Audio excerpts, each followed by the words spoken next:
empezar ¿cuántos? Mira, a ver, somos 25, bueno, ya, 24.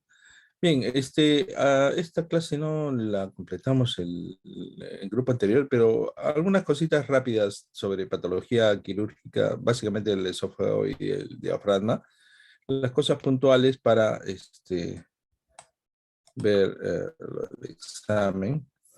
El esófago, un recordar anatómico, mide 24 centímetros desde el nivel vertebral del C6 hasta el T11. Existe un esfínter esofágico superior, el músculo cricofaringio, ¿no? Que está por detrás del callado aórtico y baja al tórax hacia el lado derecho y entra al abdomen por el hiato esofágico que se forma con el pilar derecho del diafragma, ¿no? La unión esófago-gástrica se fija por medio del ligamento freno-esofágico. Casi la totalidad del esófago es intratorácico, apenas los 2 centímetros, 2,5 centímetros finales que son intraabdominales, ¿ya?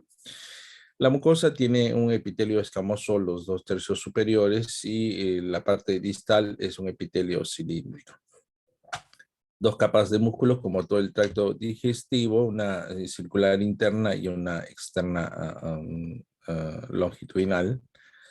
El tercio superior es de músculo estriado, los 2 tercios inferiores liso, entonces básicamente la capacidad de provocar vómitos, sobre todo en las partes superiores, ¿no? En forma voluntaria. Carece de seros, excepto la escasa porción intraabdominal, ¿no? Aquí lo vemos, ¿no? El esófago.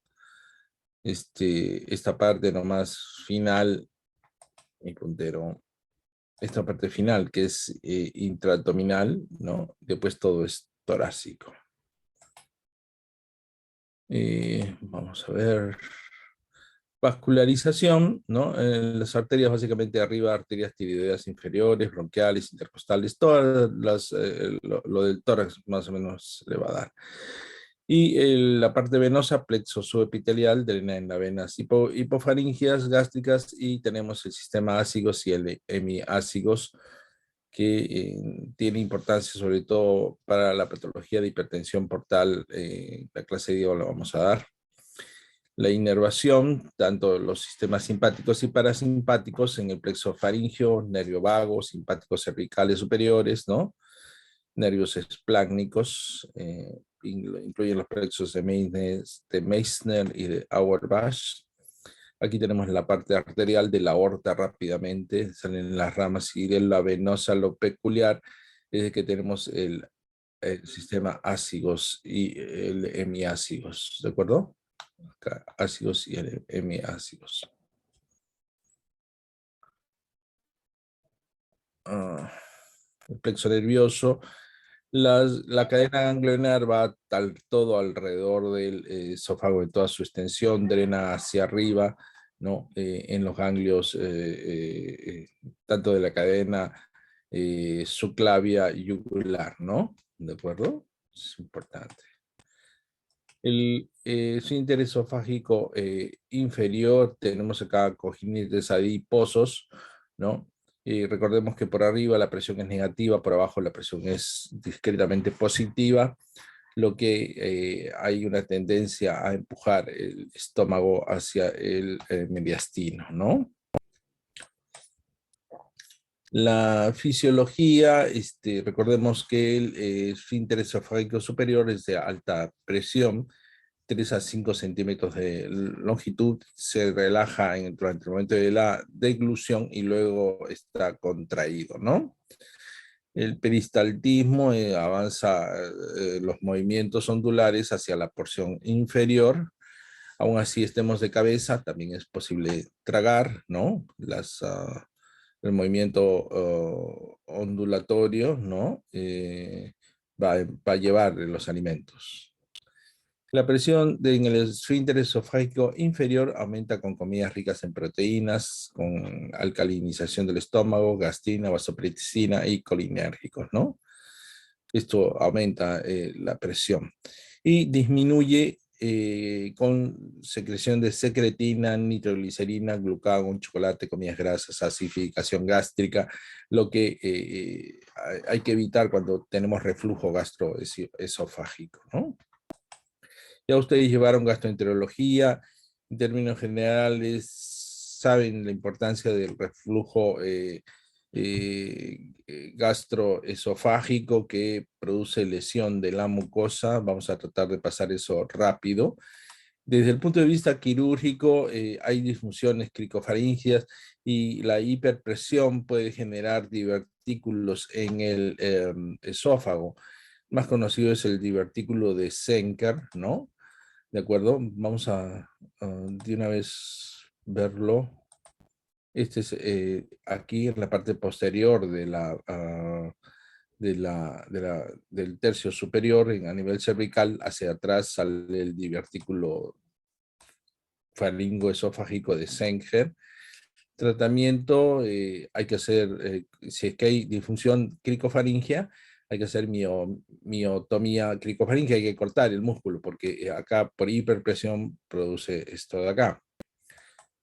Y se puede hacer resección o se puede suspender este divertículo hacia arriba para evitar que, digamos, se acumule acá líquido, lo cual da básicamente halitosis y regurgitación, ¿no?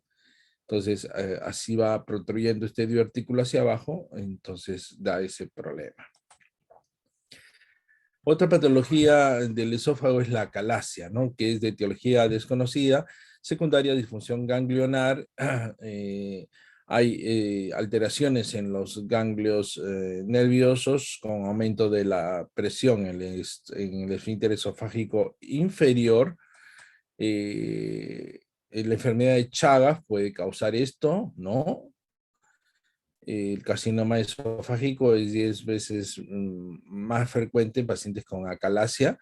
Es decir, el daño crónico de la mucosa del esófago está en relación a cáncer. Uno de los países donde más cáncer de esófago hay es China. Probablemente se asume a que comen muy caliente, fumadores también, ¿no? Fumadores. Entonces todo esto produce lesión del esófago, ¿no? Y mucha comida también salada, preservada, etcétera, ¿no? Entonces, el tratamiento de la acalasia básicamente es cortar el esfínter esofágico inferior, ¿de acuerdo? Esofagomiotomía en la parte inferior del esófago, 6 a 8 centímetros con o sin procedimiento antirreflujo. Lo que les puedo preguntar es el tratamiento de acalasia, ¿cuál es? Esofagomiotomía, ¿ya? Básicamente eso. Aparte del divertículo de la acalasia, tenemos el síndrome de Mallory-Weiss y el síndrome de Borjave. Raro verlo en la práctica, pero siempre se pregunta, siempre preguntan, o se hacen preguntas en los exámenes, sobre todo cuando esos contienen epónimos, ¿no? Entonces estaría bien que lo sepan, no lo pasen por alto. El síndrome de Mallory-Weiss es un desgarro, en realidad es un desgarro de Mallory-Weiss, es una hemorragia gastrointestinal aguda superior que ocurre en la parte inferior del esófago, generalmente en relación a vómitos intensos, ¿no? Graves, con arcadas, y lo que se produce es un desgarro en la mucosa, lo cual viene con sangrado. Acuérdense de los borrachos, ¿no? Cuando hay un borracho, va a vomitar bruscamente, etcétera, generalmente ahí está descrito que se presenta este tipo de sangrado. O sea, el sangrado agudo en relación a los vómitos, el cuadro clínico, primero pensar en un desgarro de Mallory-Weiss, ¿ya? El desgarro. ¿Ven? Este es el desgarro que se produce en el esófago inferior, ¿de acuerdo? Por otro lado, el síndrome de Borjavi es la perforación esofágica o ruptura del esófago, también asociado a vómitos. Se presenta en vómitos excesivos y en los casos de la bulimia, ¿no? Aunque ocasionalmente se puede deber también a esfuerzos intensos como toser, ¿no? y otras situaciones con obstrucción o atragantamiento de alimentos, ¿no? Y esto es una perforación, puede causar mediastino, enfisema mediastínico, se escapa aire hacia el mediastino, mediastinitis, ¿no? Sepsis y shock. Entonces, acuérdense, chicos, el Mallory Weiss, desgarros con sangrado generalmente asociados a los borrachos, ¿no? Y el síndrome de Borg-Havi, que es la perforación del esófago en relación a un cuadro de hipertensión a ese nivel. Por otro lado, el cáncer de esófago es el cáncer más importante en este sector. Puede ser de los tercios superiores como de los tercios inferiores. Son dos estirpes diferentes, el tratamiento es diferente. Los cánceres del tercio superior, recuerden que es un epitelio escamoso, está asociado al carcinoma escamoso, ¿de acuerdo? Y este cáncer puede tratarse o reacciona mejor a la radioterapia. En cambio, el cáncer del tercio inferior se parece más al cáncer gástrico, ¿no? Y se relaciona con esofagitis de reflujo, con esófago de Barrett, ¿de acuerdo? Esófago de Barrett. El cáncer de esófago es el tumor más frecuente del esófago, varios subtipos, ¿no? Que la mayoría presentan disfagia, dolor, pérdida de peso, entre otros, diagnóstico por biopsia. Los tumores pequeños se localizan y se tratan quirúrgicamente. Los más avanzados requieren de quimioterapia, radioterapia o la combinación de ambos, ¿de acuerdo? El pronóstico no suele ser muy bueno, ¿eh? Depende de la extensión del tumor, las complicaciones asociadas. Generalmente es malo, depende también la edad. Generalmente la edad es en personas en edad avanzada. Son carcinomas de células escamosas, como les decía, en la parte superior, ¿no? Hombres adultos, mayores de 50 años, mayor incidencia en raza negra, asociado a ingesta de alcohol y tabaco. Y los adenocarcinomas generalmente en la parte inferior, que se asocia al reflujo gastroesofágico y al esófago de Barrett. La cirugía es posible si la enfermedad está localizada y 20 a 30%, o sea, un tercio de los pacientes, un tercio a un quinto de pacientes nada más son susceptibles de hacer cirugía, ¿no? ¿De acuerdo? Hoy en día básicamente se puede hacer quimioterapia, radioterapia como coayudancia y neoayudancia, ¿de acuerdo? Polémicos, pero se está haciendo. ¿Se puede sacar el esófago? Sí, la respuesta es, ¿se puede hacer una esofagotomía total? Sí, sí se puede. Y ustedes se preguntarán, bueno, ¿y después cómo come el paciente, no? ¿Alguien tiene una idea? ¿Sí? ¿Escucharon? ¿No? Levanten la mano los que... ¿Por sonda? A ver, yo quiero saber si es que este dato que les hago es novedoso. Los que primera vez escuchan que se puede sacar el esófago, levanten la mano. Sí, sean honestos para tener una idea, a ver. Claro, ¿no? Porque, y ahora la pregunta es si sacamos todo el esófago, ¿cómo come el paciente? ¿Alguien tiene una idea? ¿Por sonda, doctor? ¿O No es, si le voy a sacar el esófago para que coma, bueno, primero que no come por sonda, no se puede comer, ¿no? Doctor, ¿sería intraabdominal algún Claro, o sea, Así bueno, primero de que el dato, Karen, sí es novedoso, ¿no? O sea, ¿tenías idea de que se puede sacar todo el esófago, Karen? No. No, ¿no? Claro, bien, se puede sacar todo el esófago, chicos, y para resumir esto un poco, para no hacerla tan larga la clase, que hay varias cositas, se puede subir el estómago hasta el cuello, hasta arriba, se puede subir. Y lo otro es de que se puede interponer un asa de intestino, generalmente el colon, ¿de acuerdo? Se puede utilizar colon ascendente, transverso o descendente, ¿de acuerdo? Y se saca un segmento y se lleva y se anastomosa al esófago cervical y la otra parte al estómago. Y también se puede ascender el estómago, se puede llevar el estómago mismo hasta arriba. ¿Ya? ¿De acuerdo? ¿Sí? Un dato novedoso, ¿no? Pero para no hacerla muy larga la clase, ¿ya? ¿De acuerdo? ¿Sí? ¿Se entendió, no es cierto? Chicos, fáciles. Sí, Fácil de doctor. decir, ¿no? Fácil de decir. Ustedes dirán cómo se hace, pero se hace técnicamente, se hace. ¿De Fácil de acuerdo? describir, doctor.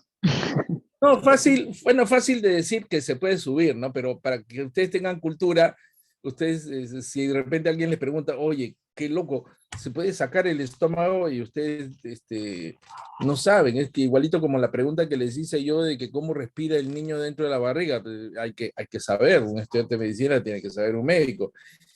Y bueno, hay muchos médicos que ustedes comprenderán que no saben, ¿no? O el dato que les dije yo de que la sangre del feto no se mezcla con la de la madre, ¿no? Es decir, existe una barrera materno-fetal, ¿de acuerdo? Entonces, otra cosa es que sí se puede sacar el esófago y se puede llevar el estómago hasta arriba o se puede interponer un asa, generalmente de colon, ¿de acuerdo?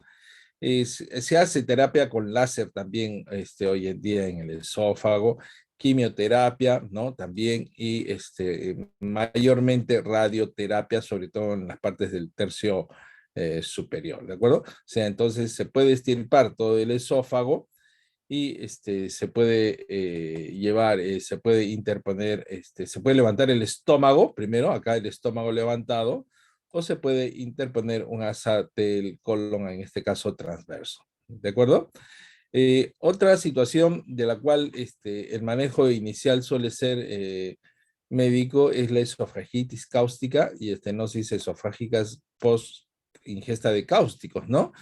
Puede haber ingesta accidental o con intentos suicidas, ¿de acuerdo?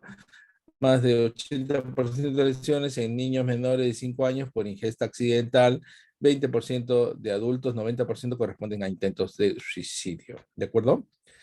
El ciclo pasado, una alumna justo está llevando el curso y accidentalmente ingirió lejía.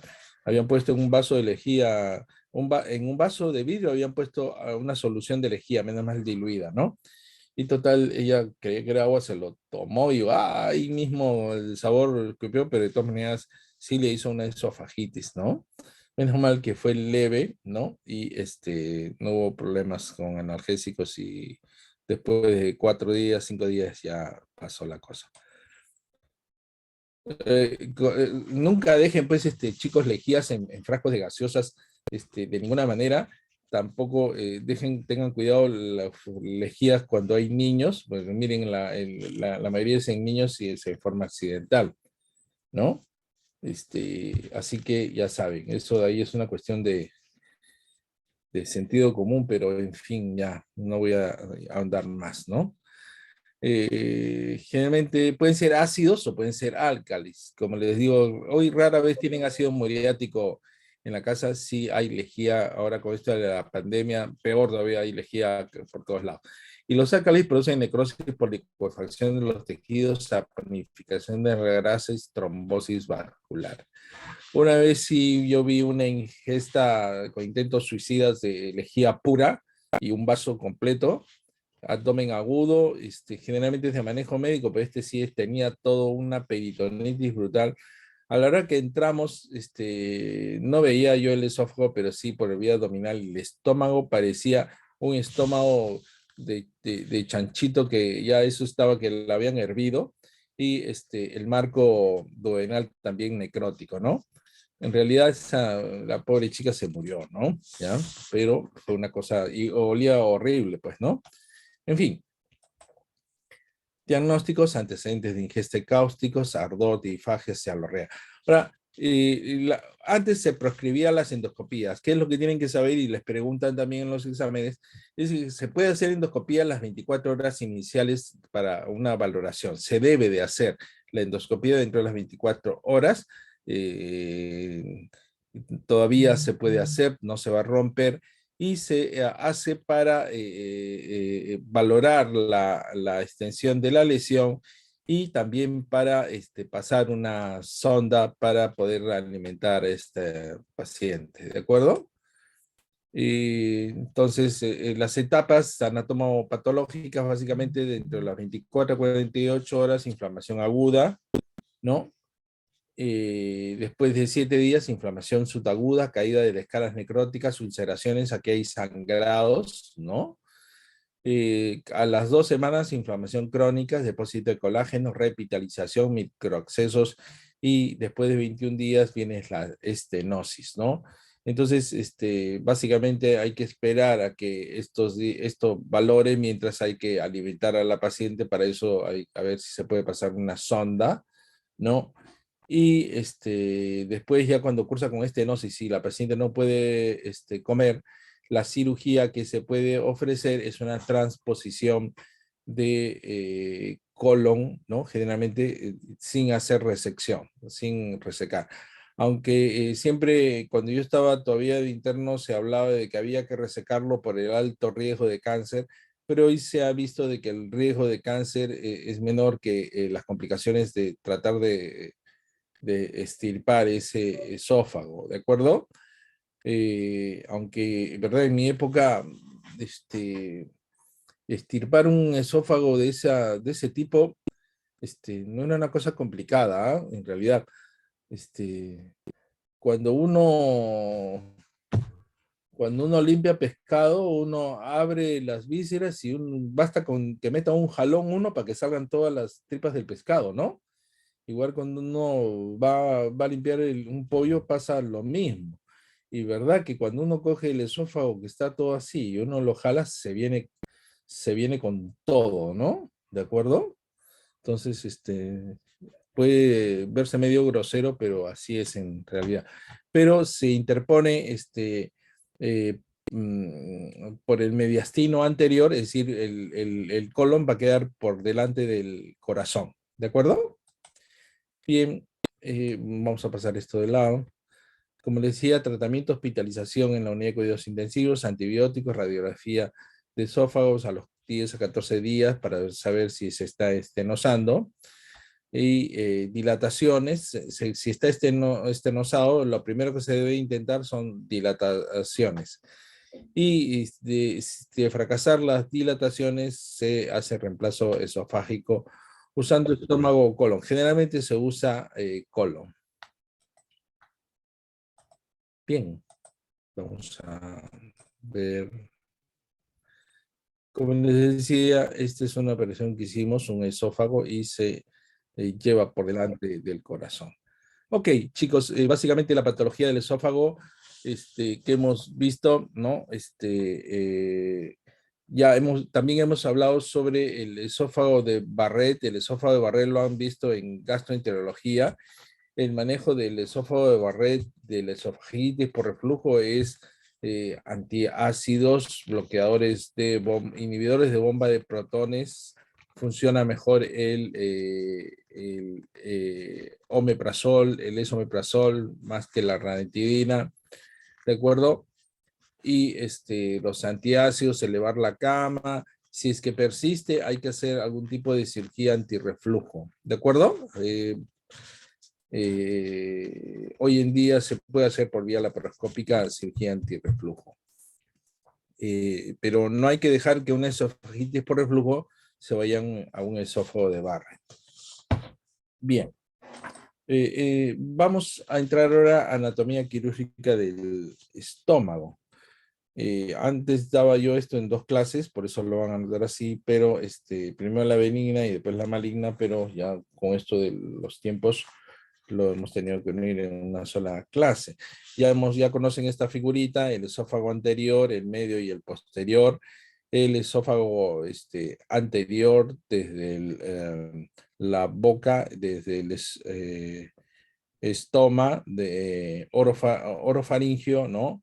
Hasta la segunda porción del duodeno, ¿no? Y de ahí se deriva el estómago. Ya hemos visto también las arterias, los vasos que derivan, y del tronco celíaco. Básicamente nos quedamos ahora con el tronco celíaco, ¿no? Que es quien nos va a dar la irrigación. y derivan del intestino anterior, la faringe primitiva, vías respiratorias inferiores, esófago, estómago, duodeno proximal al apoyo de Vater, hígado, vesícula biliar y páncreas. Bien, el estómago. El estómago, primero que tenemos acá la unión esófago-gástrica, ¿no? Y tenemos el estómago, el fondo, el cuerpo, el antro y el antro píloro, ¿no? En la región antral. Tenemos la región prepilórica, el píloro y después empieza ya el duodeno. Tenemos el epíplon menor que une la curvatura menor del estómago con el hígado y el epíplon mayor. Recordemos que detrás de esto, ¿qué cosa está, chicos?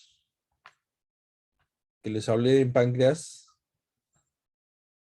¿La qué? La transcavidad Transcavidad de de los epiplones. los Transcavidad de los epiplones. epiplones. Y su entrada, ¿cuál era? La entrada de la transcavidad de los epiplones. El hiato El hiato de de Wilson. Winslow. ¿Ya? Winslow. Winslow. Bien. Chicos, el estómago, ya sabemos las porciones, la curvatura menor, la curvatura mayor, ¿de acuerdo? La curvatura menor, la mayor. Acá recordemos el ángulo de His, el ángulo, ¿se acuerdan del ángulo de His? No. ¿Para qué sirve el ángulo de His? Yo creo que ustedes les vendieron el curso de anatomía y creo que lo aprobaron al estilo Universidad César Vallejo, ¿sabes? Nada. Doctor, para dividir lo que era la hemorragia digestiva alta y baja. No, no, no, no, no, no. El ángulo de His, chicos, no. Ah, mira qué interesante tu respuesta, manejando. Ese era el ángulo de Trace. El ángulo de Trace, sí. El ángulo de His es este ángulo que forma el esófago con el fondo gástrico. Aquí está demasiado amplio, debería ser más estrechito este ángulo de His para evitar justamente el reflujo, ¿de acuerdo? Debe evitar el reflujo. Si encontramos algo así, pues el contenido gástrico se regresa al esófago. Debe estar como un ángulo mucho más agudo de tal manera de que la hiperpresión del estómago cierre esa válvula, como una válvula, ¿ya? Bien, el tronco celíaco irriga todo eso, entonces recordemos, el tronco celíaco tiene la arteria gástrica izquierda, la arteria esplénica y la hepática común, esta gástrica también llamada coronaria estomáquica, ¿de acuerdo? Gástrica izquierda, como coronaria estomáquica, rama hepática izquierda inconstante, 10%, ramas esofágicas, una rama fúndica anterior. La arteria esplénica va a irrigar también, da la arteria gástrica corta o los vasos cortos, la arteria gástrica posterior y la arteria gastroepiploica izquierda. Es curioso que siendo tronco celíaco no tenga ninguna rama que se llame gástrica, ¿no? Porque las gástricas derivan de esas arterias, vamos a ver. La arteria hepática, mire, de la arteria hepática común sale la gástrica derecha, la gastroduodenal y la gastroepiploica derecha, ¿de acuerdo? O sea, esta es una, si no lo saben, no le dan, no le van a dar, hay que memorizarla. ¿Por qué? Porque si le dicen cómo se irriga el estómago, y le dicen una rama del tronco celíaco, ahí tiene una rama gástrica, la única es la gástrica izquierda, ¿de acuerdo? Pero únicamente irriga la curvatura menor. Ahora vamos a ver. ¿Ven? Acá tienen el tronco celíaco. El tronco celíaco, la coronaria estomáquica, y después tenemos la esplénica y la hepática. La menor parte del estómago le irriga la gástrica izquierda, la curvatura menor y esta parte. En cambio, todo el fondo, la curvatura mayor, está irrigada a través de la esplénica, por acá, y de la gastroduodenal, por acá. ¿De acuerdo? Entonces, eso hay que saberlo. ¿Y por qué hay que saberlo? Bueno, porque en cirugía hay que saberlo porque para poder definir la parte quirúrgica. Y se lo voy a preguntar, pues es el otro. Y el drenaje venoso también recordemos, chicos, las venas primero tenemos la porta, van a desembocar en la porta. Tenemos acá justamente la coronaria estomáquica, la vena o vena gástrica izquierda. Después tenemos toda esta parte del fondo de la curvatura mayor, desembocan en la vena esplénica. Y esta parte inferior del páncreas, duodeno y toda la curvatura mayor inferior se va aquí, a la mesentérica superior. Y como no hemos hecho hígado todavía, entonces ustedes todavía no tienen idea. Pero es por eso de que cuando uno toma alcohol, chicos, el alcohol que hay que saber, primero de que les produce cuántas kilocalorías por gramo de alcohol. ¿Les dije? No. No. Sí nos dijo. 14, doctor. 12, ¿no? 12, más o menos 12. Y Karen, cuando te tomas un traguito, ¿a los cuántos minutos ya estás ahí media roja? 10. Sí. ¿Quién es más cabeza de pollo acá en el grupo? ¿No? Yo soy un cabeza de pollo. Yo tomo un alcoholcito, de cuenta me tomo un anisadito y en menos de 5 minutos ya estoy rojo, ¿de acuerdo? ¿Y por qué? Porque el alcohol se puede absorber en el estómago, ¿de acuerdo? Y miren, va directo a la porta. Y los orientales, como yo, y se han dado cuenta que todos los chinitos tienen cabeza de pollo, toman y se ponen rojo al toque. ¿No se han dado cuenta de eso? Porque no tienen amigos chinitos ustedes, ¿no? ¿Y por qué? Porque tenemos un problema en el hígado, que somos acetiladores lentos por déficit de una enzima acetiladora, justamente, que sirve para asimilar el alcohol, ¿de acuerdo? Bien, entonces rápidamente se absorbe ahí. Aquí justamente tienen la irrigación, la vena acá hacia la mesentérica superior y acá a la porta directamente. Bien, vamos a pasar esto rapidito. Los ganglios tienen importancia y sobre todo para la clase ahora les voy a decir. Recuerden también que el nervio vago tenemos dos vagos, derecho e izquierdo. El izquierdo es anterior y el derecho es posterior. Puede ser una excelente pregunta para examen, ¿no? Así que lo tienen que saber también.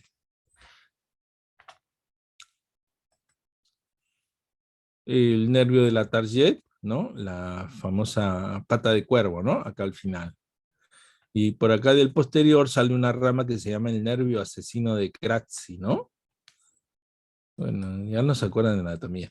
Los ganglios sí, en el estómago es importante y casi en ninguna parte les obligo para que aprendan los ganglios, pero en el estómago les voy a decir el motivo. Existen ganglios que están alrededor del estómago, son los ganglios de la primera estación. Se denominan grupo 1, 2, 3, lo de la curvatura. El grupo 1 son los paracardiales derechos, el grupo 2 los paracardiales izquierdos. Cardiales, ¿por qué? Porque es de cardias. El grupo 3, lo de la curvatura menor. El grupo 4, los de la curvatura mayor. Los de la 4A, lo de la parte superior, y de la 4B, lo de la parte inferior. El grupo 5, los que están los suprapilóricos, arriba del pílor, y los grupos 6, los subpilóricos. Bien, sigamos. Después en el tronco celíaco tenemos el grupo 7, los de la coronaria estomáquica. El grupo 8, los de la arteria hepática. El grupo 9, las del tronco celíaco. El grupo 10, la del hilo esplénico. Grupo 11, los de la arteria esplénica. Y grupo 12, los del hilio hepático. Lo voy a volver a repetir esto cuando hagamos cáncer, pero esto hay que saberlo, chicos. Me han puesto mala cara ya, y algunos me han puesto carita de enfado.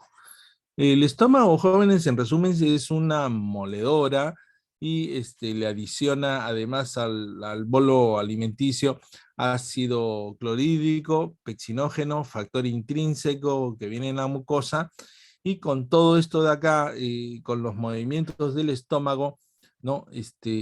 Va a empezar la digestión, ¿de acuerdo? Gracias a la acción de los jugos gástricos, el bolo alimenticio forma una sustancia pastosa que se denomina quimo ácido, ¿no?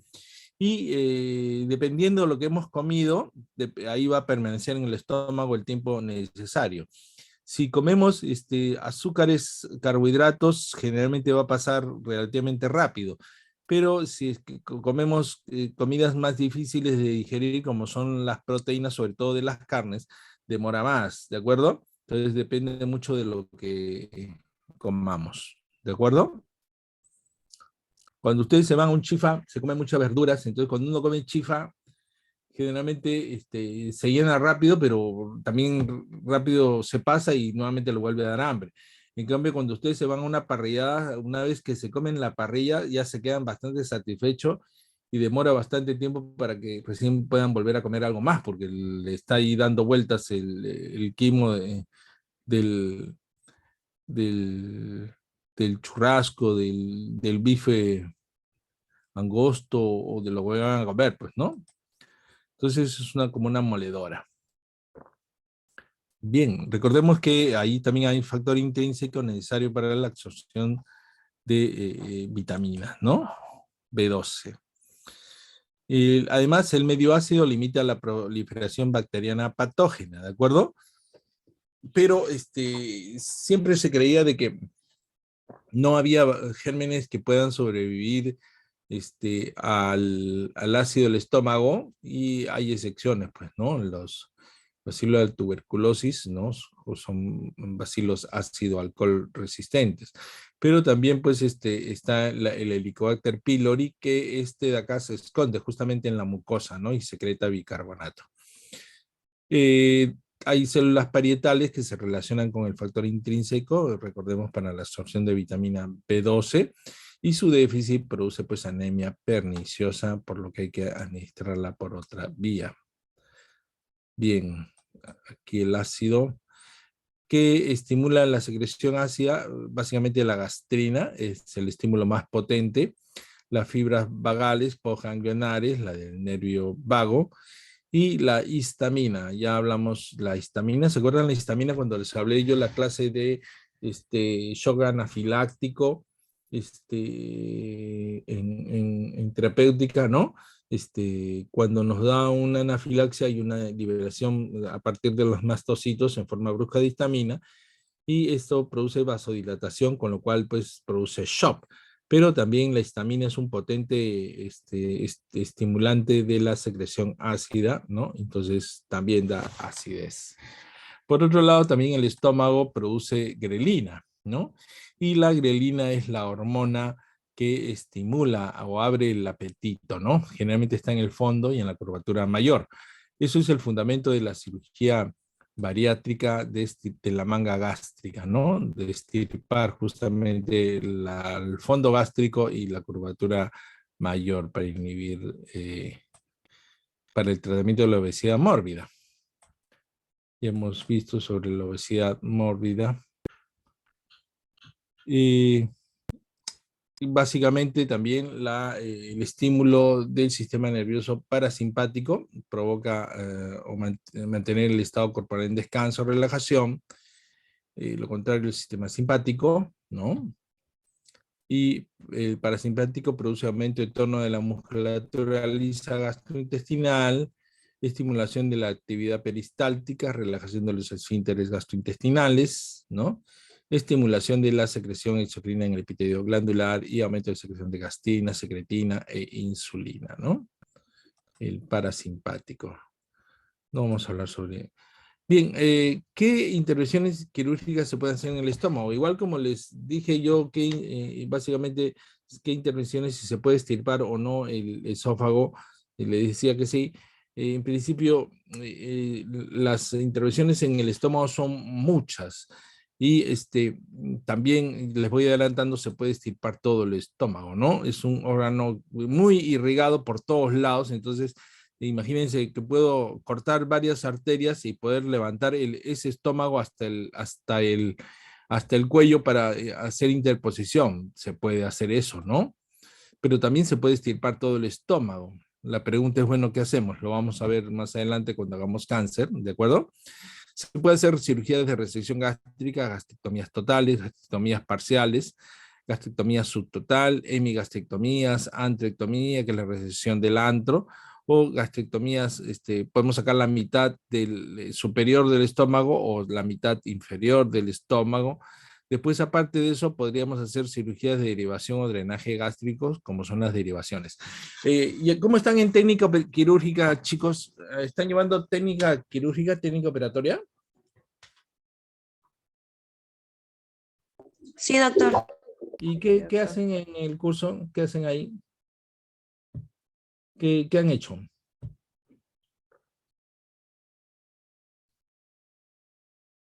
¿Saben hacer nudos? Nudos contra nudos. Sí, doctor, estamos llevando Sí, nudos. doctor. Suturas. Suturas. Suturas. ¿Saben lo que es un nudo derecho, un nudo torcido, un nudo, un contranudo? ¿Sí? Sí. ¿Sí? Bien. Pero no han llevado anastomosis todavía. Han suturado piel de repente. Su chanchito. Ujú. Sí, doctor Chanchito, todavía no estomosis en práctica, no. En práctica, bueno, entonces se pueden hacer cirugías de derivación o drenaje gástrico. Vamos a intentar hacer alguna. El curso de cirugía, el mío, no es curso de técnica operatoria. Por eso no les hago mucha técnica, pero si es que uno habla de estas cosas, si ustedes no han llevado, entonces no lo entienden, ¿no? Hoy en día el motivo por el cual se opera más el estómago es cirugía bariátrica, ¿de acuerdo? Cirugía bariátrica y cirugía metabólica. Cirugías restrictivas y malabsortivas se las voy a explicar en su momento. Después se puede hacer ostomías gástricas o gastrostomías, ¿no? Es decir, se puede hacer un huequito al estómago para colocar una sondita para poder alimentar al paciente al mismo estilo Pavlov, ¿no? ¿Saben ustedes cuál es el reflejo de Pavlov? ¿Se acuerdan?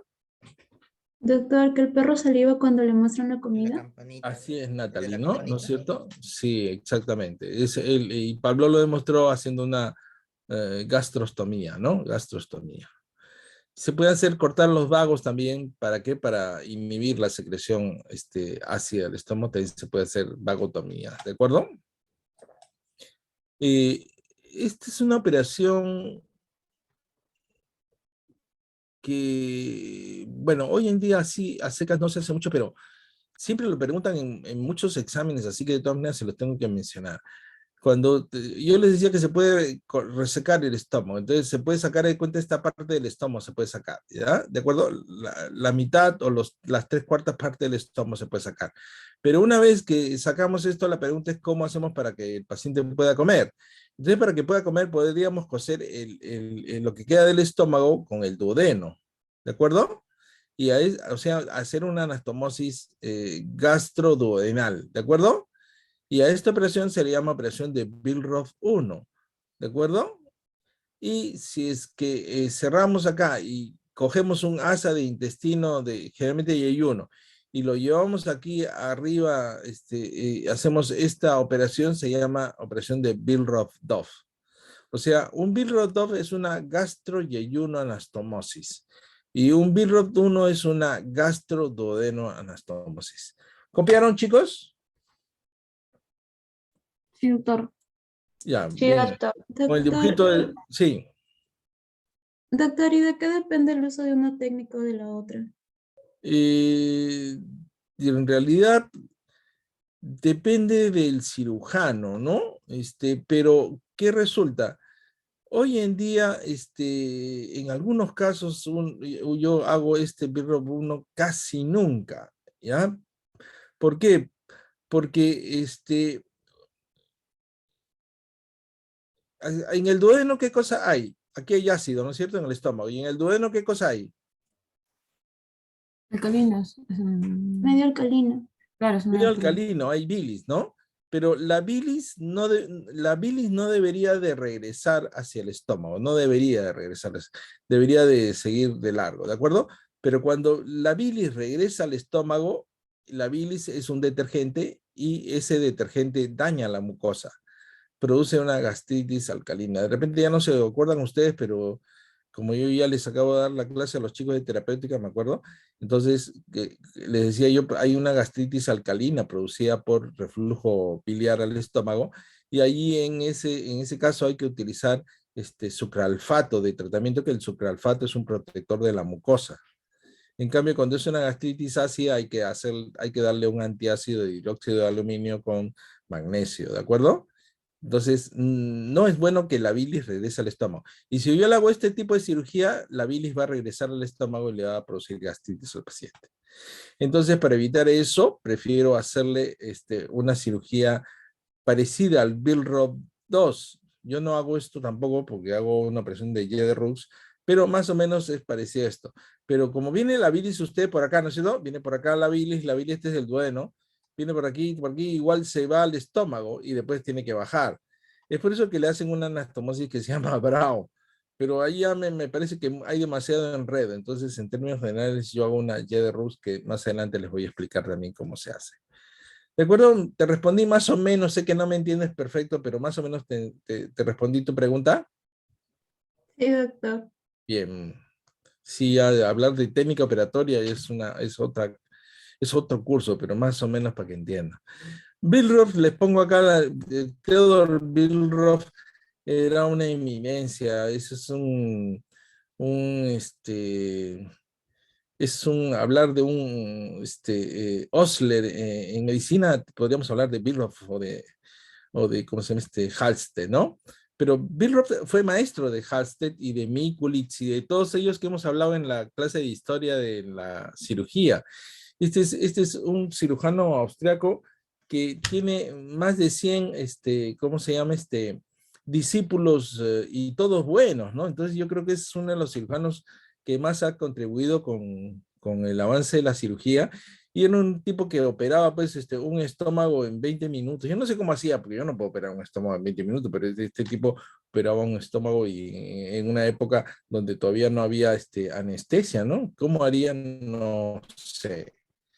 Pero es uno de los cirujanos que más han contribuido con el desarrollo de la cirugía, Theodore Billroth. Y esto se llama una Jederux. Mira, cuando se el estómago acá, todo un estómago, se puede sacar todo el estómago completo. Y cuando se saca todo el estómago completo, ahora, ¿qué hacemos? Entonces, justamente acá se fabrica una Jederux. Miren, acá se cierra el duodeno, y miren, aquí siguen el ángulo de trace, aquí sigue el J1. Síganme, chicos, para que me... Y entonces, pasando el ángulo de trace, pasando el ángulo de trace, uno corta el intestino ahí. Ustedes ven este que dice C. Este que dice C lo vamos a llevar aquí arriba hasta el esófago. Y ya lo anastomosamos. Y este que dice B acá, lo anastomosamos acá, lateral. ¿De acuerdo? Y se fabrica lo que se llama una Y de Rux, una Y de Rux. Rux era un cirujano suizo, por eso se llama, él lo inventó, ¿verdad? Un tipazo, un genio, ¿no? Y de Rux, esta cirugía es muy útil, sirve para muchas cosas. ¿De acuerdo? ¿Preguntas, chicos? ¿Preguntas? ¿Se puede sacar todo el estómago? Sí. ¿Cuál es la cirugía para reconstruir? Y de Rux, o algunos dicen Rux en Y, ¿de acuerdo? Rux en Y. ¿Se dice Y o Y?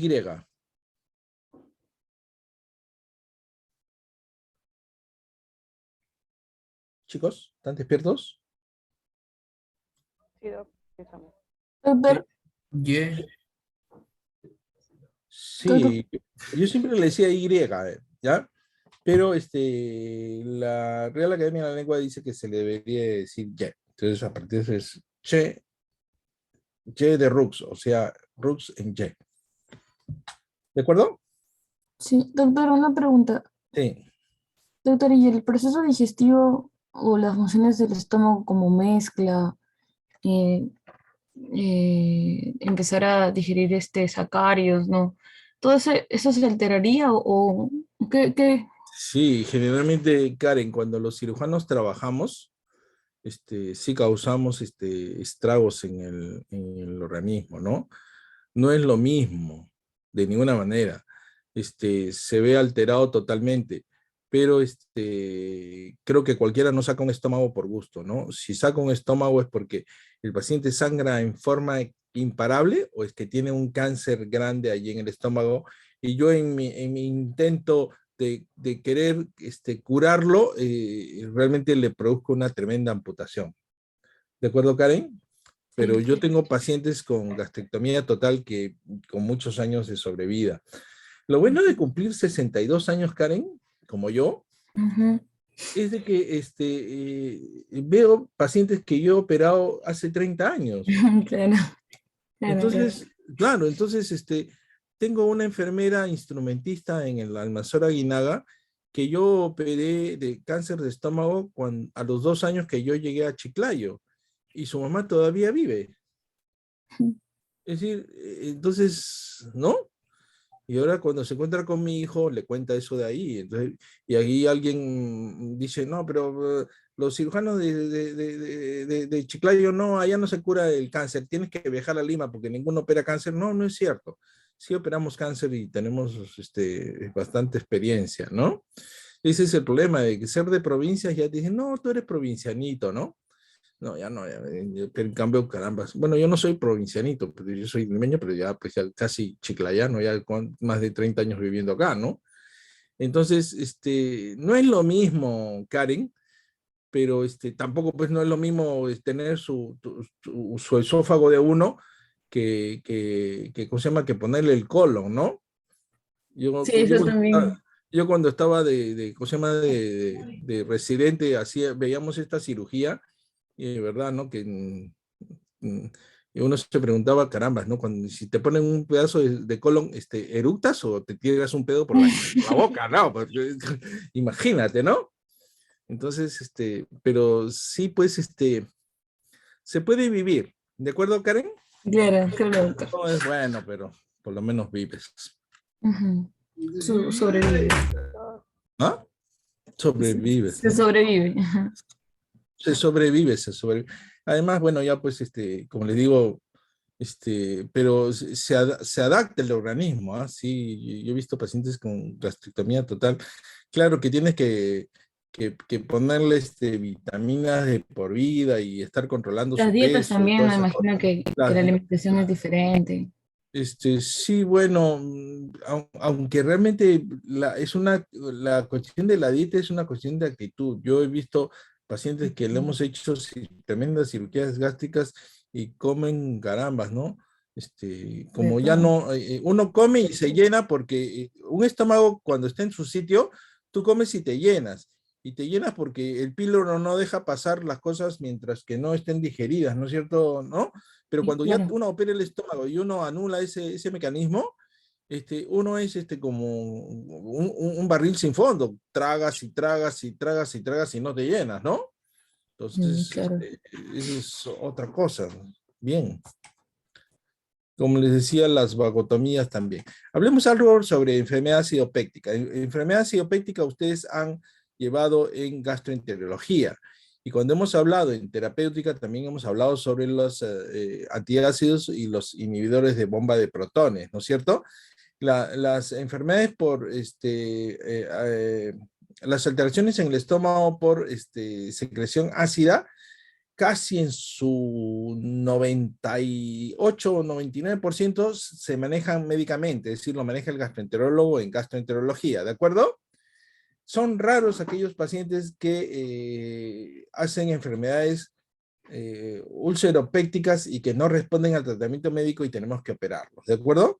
Entonces, ya esto de acá es repetición, úlcera gástrica, daño de la función de barrera de mucosa gástrica, reflujo de bilis, por eso les hablaba de reflujo de bilis, cosa que este término no lo han utilizado mucho en gastroenterología.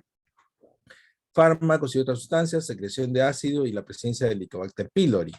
Generalmente son varones, adultos mayores, grupo socioeconómico bajo, los que tienen este tipo de lesiones. La clasificación de Johnson modificada, no se la voy a repetir, lo van a estudiar.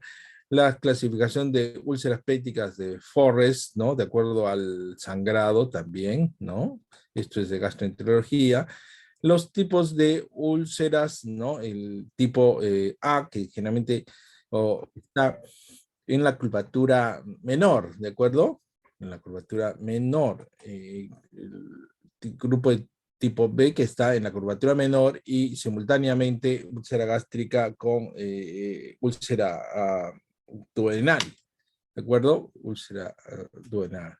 El grupo 2.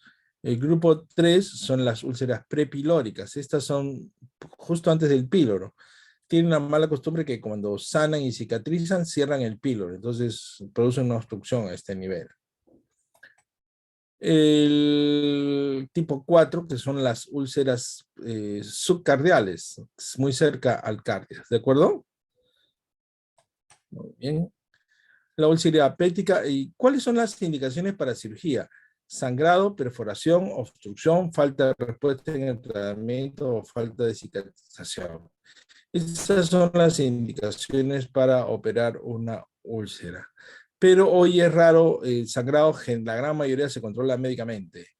Las perforaciones se tienen que operar igual que las obstrucciones, no hay tratamiento médico para estas cosas, ¿ya? ¿De acuerdo? Entonces, en caso de úlcera gástrica o obstrucción prepilórica, hay que descartar la presencia de cáncer gástrico simultáneamente. Entonces, todo eso está en el campo del gastroenterólogo, ¿de acuerdo? Y como les decía, en la actualidad son cada vez más raros los casos que requieren de cirugía de urgencia, ¿no? Por complicación de enfermedad ulceropética. Los gastroenterólogos y el tratamiento médico suele resolver la gran mayoría. ¿Y qué es lo que tienen que saber de esta parte de la clase? Que cuando uno tiene que operar un estómago por enfermedad ulceropética, que ya cada vez es más raro, y yo cuando llegué acá a Chiclayo todavía operaba este tipo de enfermedades, pero ha pasado el tiempo y han aparecido, cuando yo estaba, lo único que había era Tagamet, la cimetidina. Y después de la cimetidina vino la ranitidina. Con la ranitidina ya las cosas mejoraron. Y cuando llegaron los inhibidores de bomba de protones, casi los cirujanos nos quedamos sin trabajo y ya no operamos este tipo de cosas. Entonces, los cirujanos jóvenes ya no tienen experiencia operando este tipo de cirugías, ¿de acuerdo? De tal manera que cuando llega un caso que hay que operarlo, entonces, llaman por teléfono, doctor Hiracata, acá hay una cirugía que se hacía en sus épocas pretéritas pasadas, ¿no? Pluscuamperfectas, ¿no? Y así que venga para operarlo, ¿no? ¿Y qué cirugía es? Vagotomía troncular con atelectomía es la mejor cirugía para controlar este tipo de casos. O sea, ¿cuál es la cirugía que si yo quiero que un paciente no me vuelva a sangrar, no me vuelva a hacer úlcera, entonces, ¿cuál es la mejor cirugía que le puedo practicar? Se llama vagotomía troncular con atelectomía. Han pasado los años, han pasado muchos años y todavía ninguna cirugía ha logrado mejorar los resultados de esta cirugía. Hacerle vagotomía troncular, es decir, cortar los dos nervios vagos y sacarle el antro al estómago. ¿De acuerdo? Y ustedes dirán, bueno, ¿qué le hace? Billrob 1, Billrob 2. Ya no le hago Billrob 1 porque le provoco que regrese bilis al estómago. Y Billrob 2 no me gusta mucho, prefiero hacerle una Y de Rux. Ahora sí me entienden, ¿no? Cuando hablé, ¿no? Me gusta hacerle una Y de Rux. ¿Sabes? ¿Me entendieron lo que dije en Mendelssohn? Miriam, ¿me entendiste? O sea, Doctor, por cierto, Sí, no me gusta. le quería preguntar, Sí. ¿cuánto dura una Y de Rux? El tiempo. Yo lo hago rapidísimo, ¿no? Claro, lo más rápido, cuando uno quiere una cirugía rápida, ya está ahí el estómago y está el duodeno, lo más rápido es hacerle una bilirrubina, es lo más rápido, ¿no es cierto? Claro. Hay que coser lo que tú cortaste. Pero cuando tú haces una Billrob 2 o una Y de Rux, tienes que cerrar el duodeno. Y después tienes que, en el caso de Billrob 2, tienes que hacerle una anastomosis, pero igualito le va a llevar bilis al estómago. Y entonces para eso le tengo que hacer un Brown, es decir, lo que les enseñé, ahorita les voy a regresar nuevamente. Les tienen que hacer un Brown. Ahí miren, ve. Este es un Bilrod 1, rapidito, porque ya está cortado acá, está cortado, coso esto con esto. Un Bilrod 2, tengo que cerrar el duodeno y tengo que hacer una anastomosis de un as acá, pero acá le va a llegar bilis acá, entonces para evitar eso le tengo que hacer una lateral acá, y eso se llama Brown. Ya, 1, 2, 3.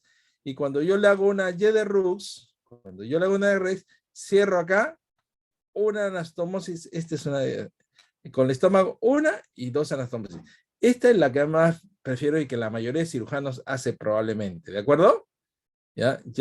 Pero esa es una pregunta de técnica que casi es para residentes. No, nadie les va a preguntar a ustedes, pero ahorita que estamos acá en el asunto y estoy explicando, me doy cuenta de que interesante que por lo menos les explique para que sepan ustedes, ¿cómo se llama por qué razón, ¿no? Una vagotomía troncular con artrectomía y qué alternativas tengo. Tengo una Bilrod 1, una Bilrod 2 y tengo una Y de Rux. La mejor de todas es la Y de Rux, porque con la Y de Rux no le va a llegar bilis al estómago, jamás. ¿De acuerdo, chicos? Y la bilis es mala, ¿ya? Por eso no hagan bilis, pues, chicos, ¿no? Miriam, ¿tú qué dices, Miriam? ¿Qué consejo le das a tus compañeros? No hagan bilis, ¿no? Porque la bilis es mala, ¿eh? Va por todos lados, ¿no? Sí. Cuando llega a mi consultorio, generalmente hemos hablado de litiasis. ¿A quiénes le dan cálculos en la vesícula? Generalmente a mujeres, ¿no es cierto, Miriam? Pecadoras que comen mucha grasa. Sí, no, cuando me preguntan a mí por qué razón, y por qué razón me salen cálculos en la vesícula, eso le salen a las mujeres que gritan a sus maridos. Dios sabe mucho. Muy bien. La alternativa, vagotomía ultraselectiva, y esta es una cirugía ya, la última vagotomía que yo hice ultraselectiva hace unos 20, 25 años, chicos, ya nunca más he vuelto a hacer una vagotomía ultraselectiva. ¿Por qué? Porque los inhibidores de bomba de protones hacen eso, ¿eh? ¿De acuerdo? Entonces ya casi no se practica. Entonces, úlcera péptica sangrante, gástrica o duodenal, cuando hay un sangrado, uno abre el estómago y busca de dónde sangra y uno le coloca puntos. Hay que básicamente hacer eso. Pero si es que ustedes ven que es muy complicada la cirugía y no sangra, hay que hacerle resección, antrectomía y vagotomía troncular con Bilrod 1, 2 o Y de Rux. ¿De acuerdo? Bien. En el caso de las úlceras duodenales, las úlceras duodenales sangrantes todas son por ácido, ¿de acuerdo? Entonces tenemos que bajarle la cantidad de ácido al estómago y la mejor cirugía, nuevamente, vagotomía troncular con antrectomía, ¿de acuerdo? Y definitivamente lo mejor es hacerle una Y de Rux.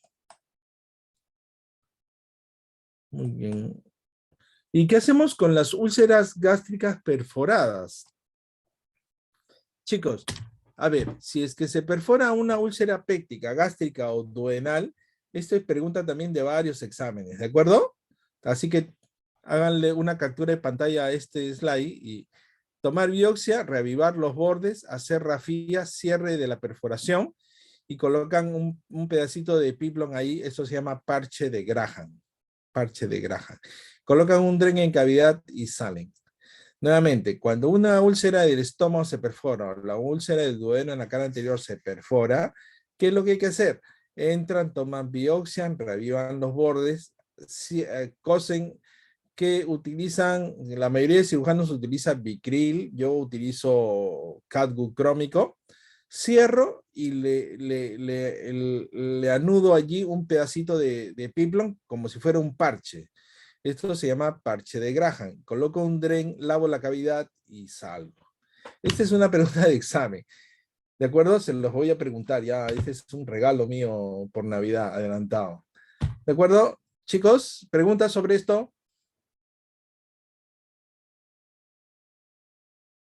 ¿Quedó claro? Todo claro, doctor. Perfecto. En úlceras gástricas sangrantes sí hay que abrir el estómago, ver de dónde está sangrando, tratar de hacer nudo. Ahora, las úlceras gástricas sangrantes también generalmente responden a tratamiento médico. El gastroenterólogo tiene un montón de recursos hoy en día para parar un sangrado. Ya cuando él se aloca, se desespera, entonces, ya, o sea, gritan, llaman a mamá, y si no viene mamá, entonces llaman al cirujano, ¿de acuerdo? No hay más. Y es difícil controlar un sangrado de estómago, ¿ah? No es fácil. Hay varias cirugías, todas en realidad no son muy buena idea. Tienen alta... Este es un bilrotuno, ¿ven? Este es un Billroth-Dove. Miren, acá este es el duodeno, viene por acá y llega la bilis acá y regresa al estómago. Le produce presencia de... Este es un Billroth 1 por delante del colon transverso y este de acá es una Billroth 2, perdón, por detrás del colon, ¿ya? Me gusta más hacerlo por detrás. Y estos son piloroplastías, es decir, anastomosis entre estómago y píloro. Y duodeno. Bien, esto en 1927, Charles Mayo, de la Clínica Mayo, uno de los cirujanos, ¿no? En 1927 decía, si alguien considera la eliminación de la mitad de mi estómago, bueno, para curar una úlcera pequeña en mi duodeno, me gustaría correr más rápido que él, ¿no? Él se pregunta por qué razón tenemos que sacar la mitad del estómago para curar una úlcera pequeña en duodeno. Ya sabemos hoy en día que es porque la úlcera de duodeno se debe al ácido y hay que cortarle la producción de ácido para evitar eso de ahí, ¿de acuerdo? Bien, hasta acá entonces la patología benigna del estómago, que es la enfermedad acidopéctica. Hoy en día, si yo les pregunto en el examen cuál es el motivo por el cual se opera más un estómago hoy en día, la respuesta es cirugías bariátricas. Se sacan la mitad del estómago para reducir de peso, inclusive con indicación y sin indicación. Antes, cuando una chica cumplía sus 15 años, pedía su fiesta de 15 años. Después de ahí ya pasó de moda la fiesta de 15 años y las chicas querían viaje, ¿de acuerdo? Después ya pasó de moda los viajes y las chicas en los Estados Unidos al menos le pedían por los 15 años que le pongan pompis o que le aumenten los senos. Hoy en día ya lo que piden las chicas en Estados Unidos es que le hagan la bariátrica, ¿no? ¿En qué irán a terminar? No sé, bueno, pero así más o menos están las cosas. ¿Listo? María Alejandra, ¿qué te dieron de 15 años? Tu fiesta. Fiesta, doctor. También chapala antigua eres tú, ¿no? Ya está bien. Muy bien. Cirugía gástrica por patología maligna. Esto, sí, yo he operado más estómagos por cáncer que por patología benigna, definitivamente de lejos, ¿no?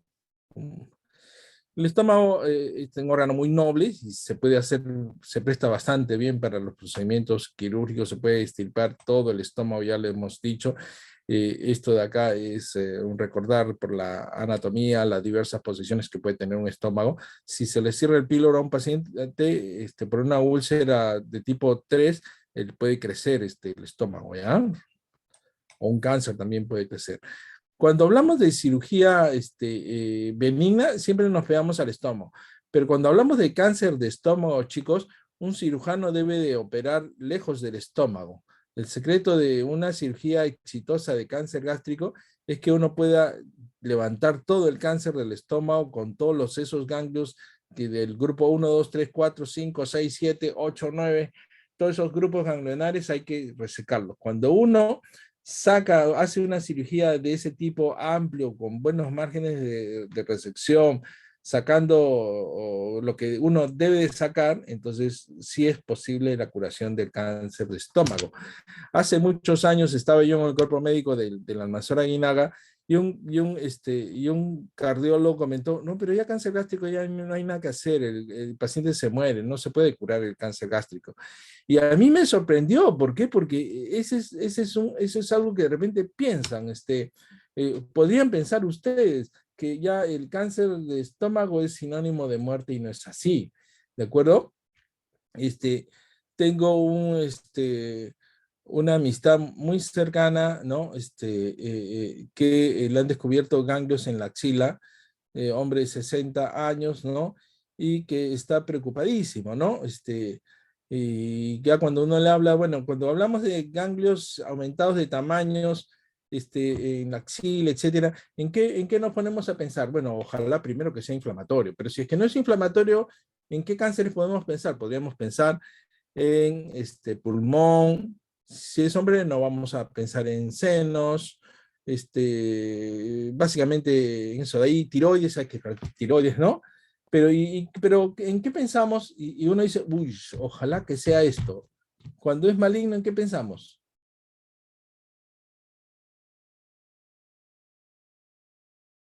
Chicos, ¿llevaron oncología? ¿Están llevando? ¿No? ¿Estómago?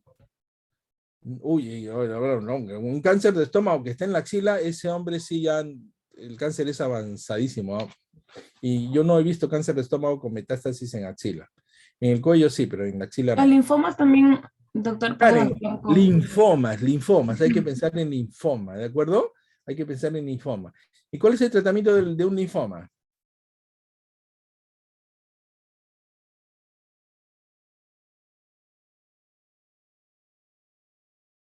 Chucho, chicos, ¿no hay ninguno? ¿Terapia? Quimioterapia. Mariano respondió, ¿no? Sí, doctor. Acuérdense de Mariano, toda la vida, ¿no? Mariano, que se acuerden de ti, porque si es que no saben eso, no han pasado por oncología. Quimioterapias, o linfoma, hay que mirar al oncólogo, es quimioterapia. Muchos de los linfomas responden bastante bien a la quimioterapia, no todos, ¿ah? Pero sí, si te diagnostican un linfoma, no hay forma de curar un linfoma con cirugía. Tampoco sirve la radioterapia porque, a menos que esté localizado, pero el linfoma es generalizado, ¿de acuerdo? Y la mejor opción es la quimioterapia. Y responden, eso es lo bueno. Porque qué triste sería. Le cuento un cáncer horrible, es el melanoma. Un melanoma, primero de que caramba, hay que hacer cirugía radical muy amputativa, pero si está sistémico ya no hay nada que hacer, porque la quimioterapia también no le va a hacer mucho, que digamos, ¿de acuerdo? Entonces, bien, entonces sigamos, no nos distraigamos. Yo les decía, hay que saber muy bien la circulación del estómago, el tronco celíaco, la coronaria estomáquica por la curvatura menor, viene la arteria esplénica, se va por encima del páncreas, llega al vaso, pero llegando al vaso, da las ramas hacia arriba, se llaman vasos cortos para el estómago, y da la gastroepiploica izquierda. Y después acá tenemos la arteria hepática, la primera rama es la pilórica, la segunda la gastroduodenal, se viene por detrás del duodeno y va por la cara posterior. La úlcera de la cara posterior del duodeno produce sangrado de la de la pancreático duodenal.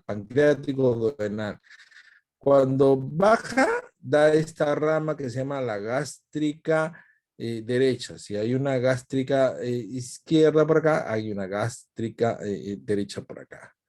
¿Ya? Y entonces eso hay que saber.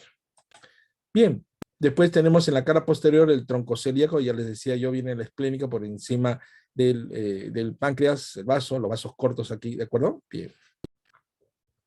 Sigamos. Y les decía que se puede hacer hemigastrectomías, gastrectomías parciales, 65-75%, hasta acá gastrectomía 80% subtotal, y ya después es gastrectomía total, ¿ya? ¿De acuerdo? Ya las formas de reconstrucción, ya hemos visto jóvenes, Pilrot 1, Pilrot 2, Y de Rux con diversas variantes, vagotomías tronculares también se pueden realizar.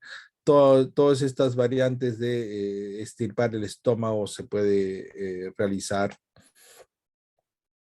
Miren a lo largo cuántas variantes de hacer anastomosis hay, no hay necesidad de que se las aprendan todo.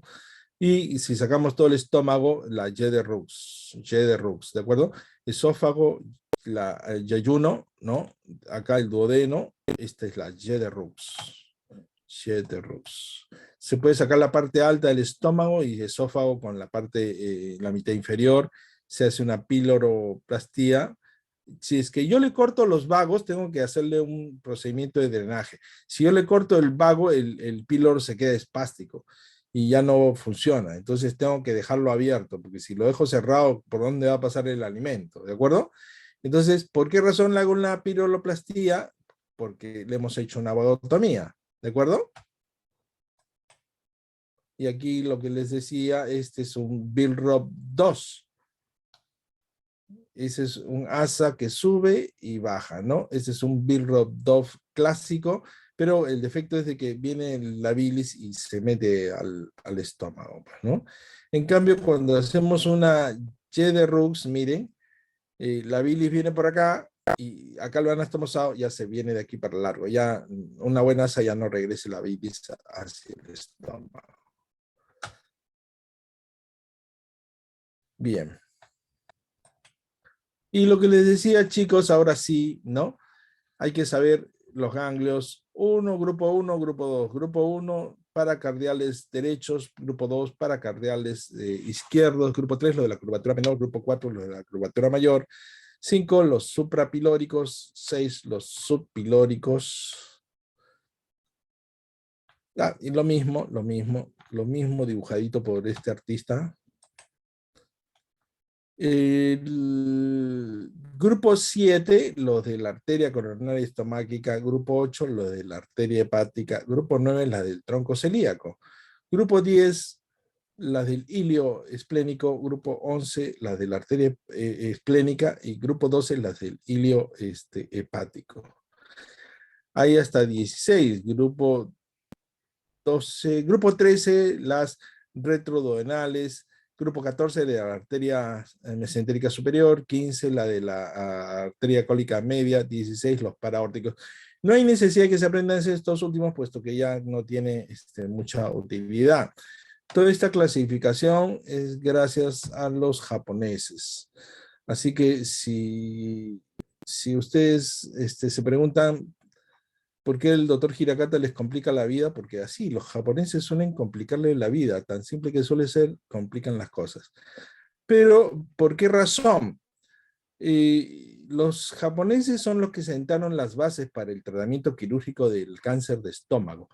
Uno de los países con mayor tasa de cáncer de estómago en el mundo es Japón. Corea también. Hoy los coreanos tienen mucho tratamiento. Y en Sudamérica, por alguna razón, ¿no? ¿Qué país tiene alta tasa de cáncer de estómago, chicos? El mismo país que tiene mayor tasa de cáncer de vesícula. Chile, doctor. Chile. Chile, ¿no? Tan mal la gente son los chilenos que Dios les manda, la mayor tasa de cáncer de estómago y de vesícula lo tienen ellos. Entonces, los chilenos operan muy bien cáncer de estómago, ¿De acuerdo? ¿Quién ha dicho por ahí bien hecho? ¿Cómo van a decir bien hecho? No sean malos. Bien, entonces, los japoneses han sistematizado el tratamiento de estos ganglios y ellos nos han dicho una cosa, que cuando uno quiere hacer o curar un paciente con un cáncer de estómago, hay que hacerle una buena resección ¿cómo se llama? Del estómago, pero hay que sacarle todititos los grupos de la primera estación que van del 1 al 6, ¿de acuerdo? Y después de ahí no basta con sacarles lo del grupo del 1 al 6, sino que hay que procurar sacarle los ganglios de la segunda estación, no todos, pero sí la mayoría. Los del grupo 7 sí se sacan. Lo del grupo 8 hay que disecarlos y la del grupo 9 también hay que sacarlos, ¿de acuerdo? Si el ganglio está en la región antral, en la parte baja del estómago, hay que sacarle el grupo 12. Y si es que el cáncer está más hacia la parte alta, hay que sacarle el grupo 10 y el grupo 11. Esto de acá, básicamente para que ustedes entiendan de que hay que sacar el estómago, pero hay que darse el trabajo de ir a buscar las arterias y dejarlas limpiecitas, sacarle todos los ganglios. Cuando un cirujano hace eso, entonces recién puede decir que estoy operando cáncer de estómago. Si yo no voy a sacar estos ganglios, entonces no estoy operando. Y está bien ahí, los cirujanos del INEM nos dicen a nosotros que operamos mal cáncer de estómago porque no sacamos esto. No, no, aguanta. Hay cirujanos generales que sí sacamos estos ganglios, ¿de acuerdo? Toma 2 horas más de operación, pero bien vale la pena, ¿de acuerdo? ¿Por qué? Porque le estoy ofreciendo la posibilidad al paciente de curarlo. ¿De acuerdo? Entonces, grupo 10, grupo 11, hay que extirpar. Ya se ha demostrado que sacándole el grupo 13, 14, 15, ya no aumenta la sobrevida con mi cirugía. Y únicamente estoy alargando el tiempo operatorio y estoy exponiendo la mayor morbilidad. Entonces, hoy en día se hace una cirugía de disección ganglionar hasta el segundo nivel de ganglionar. Y eso se llama cirugía de resección gástrica con disección ganglionar de tipo D2. D de la letra D2. Esa es una pregunta de examen. Entonces, cuando yo quiero curar a un paciente en una cirugía gástrica de cáncer de estómago, ¿qué tipo de cirugía le tengo que hacer? Le tengo que hacer una resección gástrica con disección ganglionar de tipo D2. ¿De acuerdo? D1 es que le diseco únicamente el primer nivel, no es suficiente. ¿De acuerdo? ¿Se entendió? Sí, sí, doctor. Repito. Perfecto, muy bien. Chicos, cuando un cáncer está avanzado, entonces no es que no hay nada que hacer, podemos brindarle tratamientos paliativos al paciente, ¿de acuerdo? Es decir, no lo puedo curar, pero si no está sangrando hay que procurar cohibirle sangrar, cosa que es difícil, ¿ah?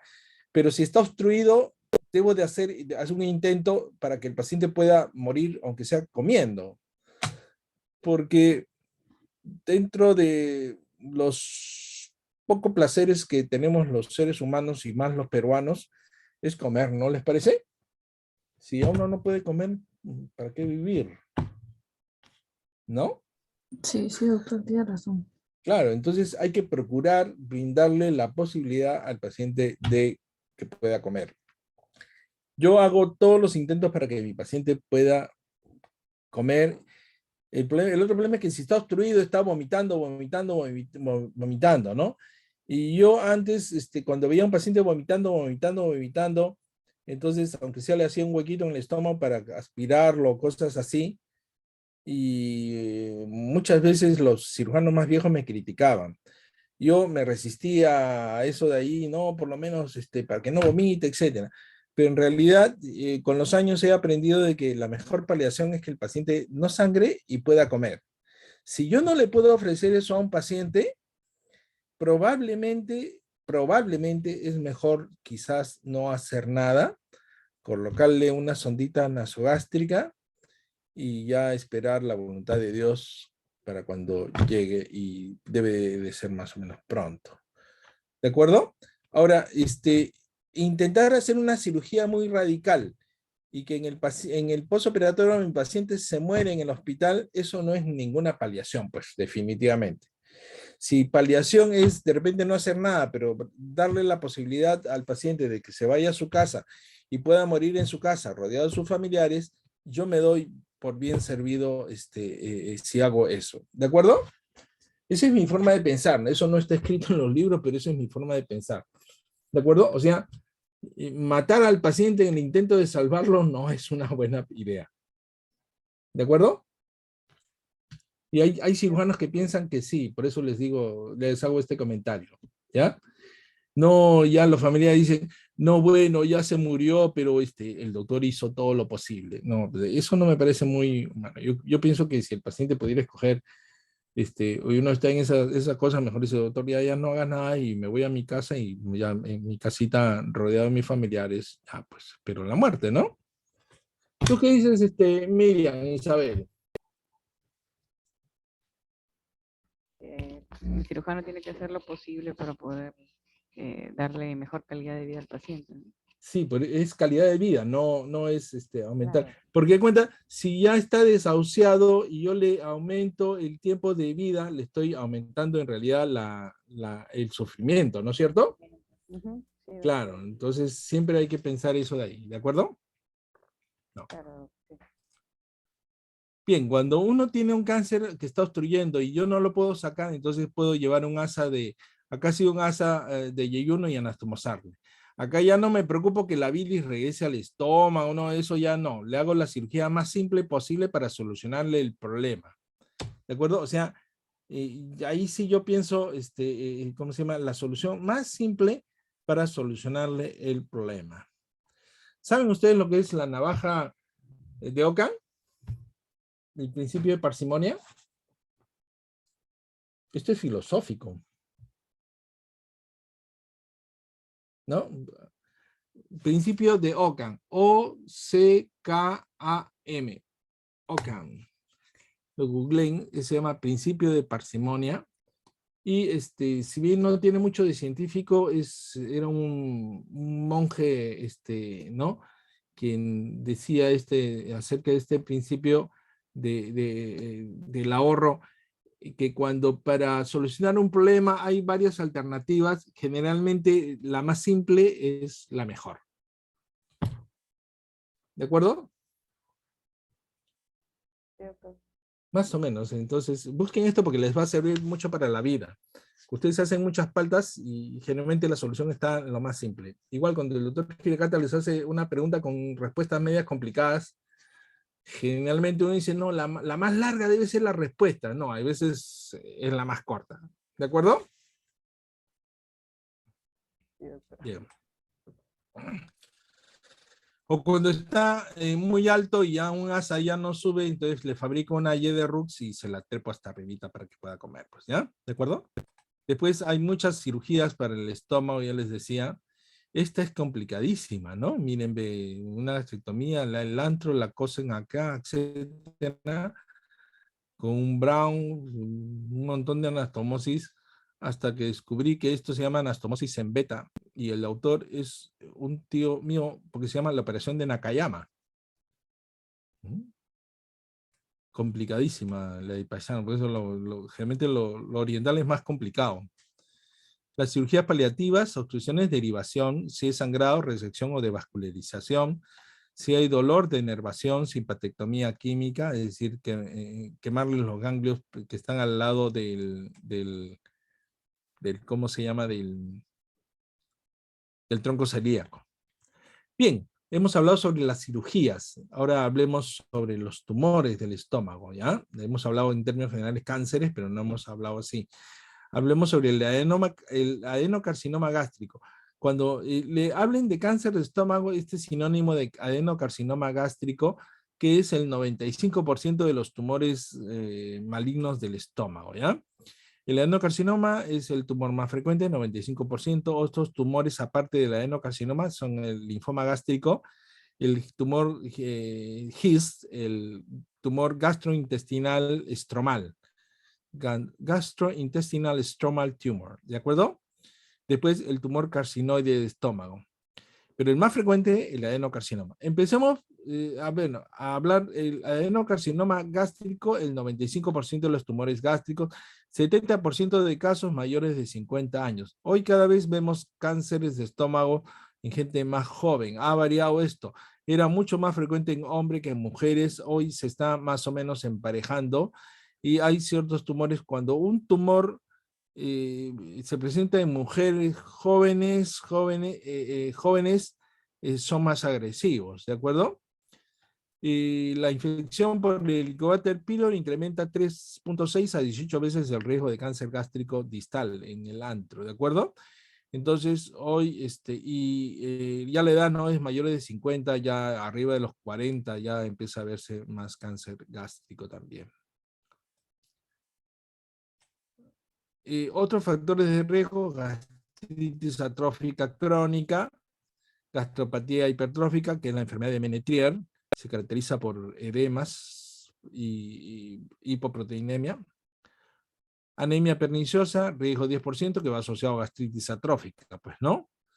Y la presencia de adenomas vellosos mayores de 2 centímetros, 20-40% de riesgo. y haber tenido cirugía gástrica previa, sobre todo cuando hacemos una cirugía que le favorece el retorno de bilis al estómago, ¿de acuerdo? Entonces, fácil, acá puede salir una pregunta para el examen, bien.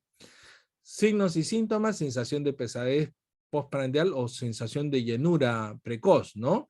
Anorexia temprana, pérdida de 6 kilos, vómitos, hematemesis, masa en obstrucción pilórica, todo esto es de cánceres generalmente ya avanzados. Esto es avanzadísimo, pues, ¿no? Masa epigástrica, 25% de casos, hepatomegalia, 10% de casos, metástasis en hígado, TBN positivo, 50% de los casos, melena es raro, ¿de acuerdo?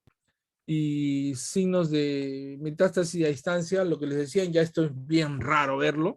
Ganglio de Birkhoff, que es el ganglio supraclavicular. ¿Derecho o izquierdo, chicos?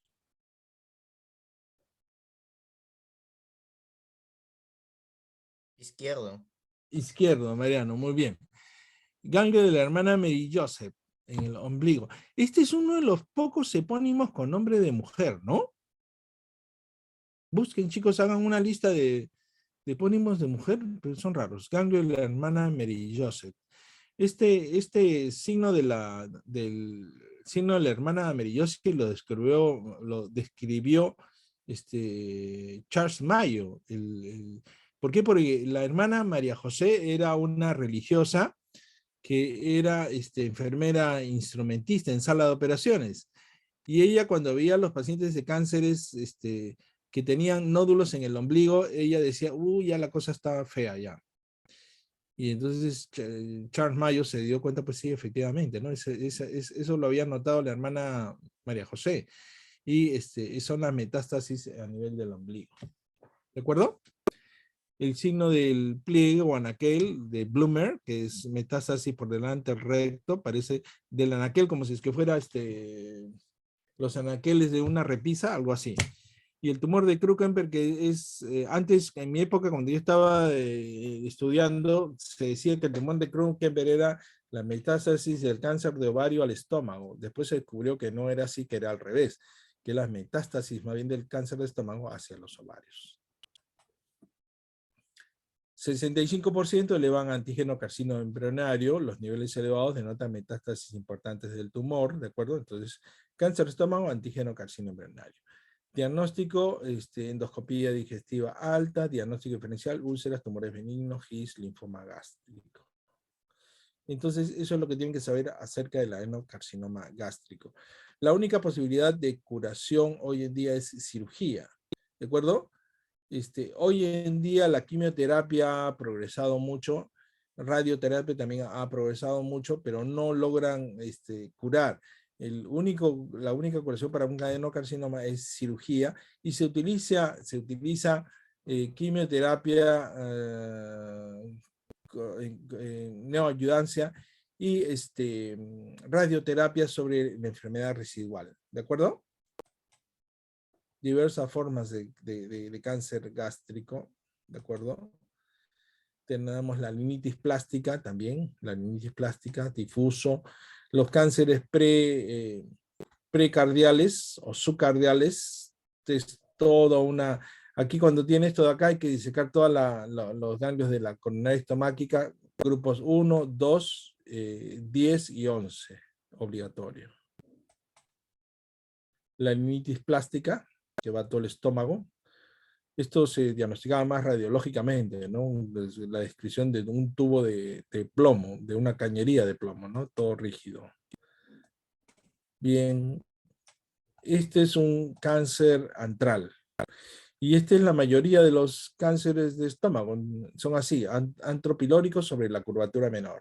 Esa es la gran mayoría de los adenocarcinomas gástricos clásicos. Este es un linfoma, una enfermedad avanzada. Cáncer gástrico precoz. La definición también se la pongo acá porque en muchas preguntas está. El cáncer gástrico precoz, por definición, el tumor confinado a la mucosa o submucosa. Tiene ganglios positivos 10 a 15% de casos, por eso que si hay 10 a 15% de ganglios positivos del nivel 1, es por eso que los japoneses dicen que hay que disecar hasta el nivel 2, ¿ya?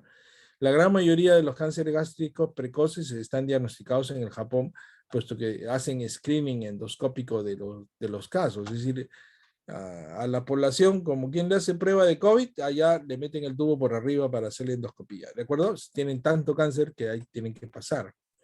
Acá ya Papa Nicolau se hace a las mujeres, pero allá pues se hace endoscopía. ¿Ya? Tratamientos curativos es las resecciones curativas, ¿ya? Paliativos, resecciones paliativas, derivaciones que hemos visto, ¿no? Y lo que le decía, la cirugía es resección más disección ganglionar. ¿De qué tipo? De 2. Y gastrectomía total, ya hemos hablado sobre esto, sobre las diferentes formas de reconstrucción. Y ante esta respuesta, disección de 1, de 2 y de 3, ¿cuál es la cirugía estándar, chicos? De 2.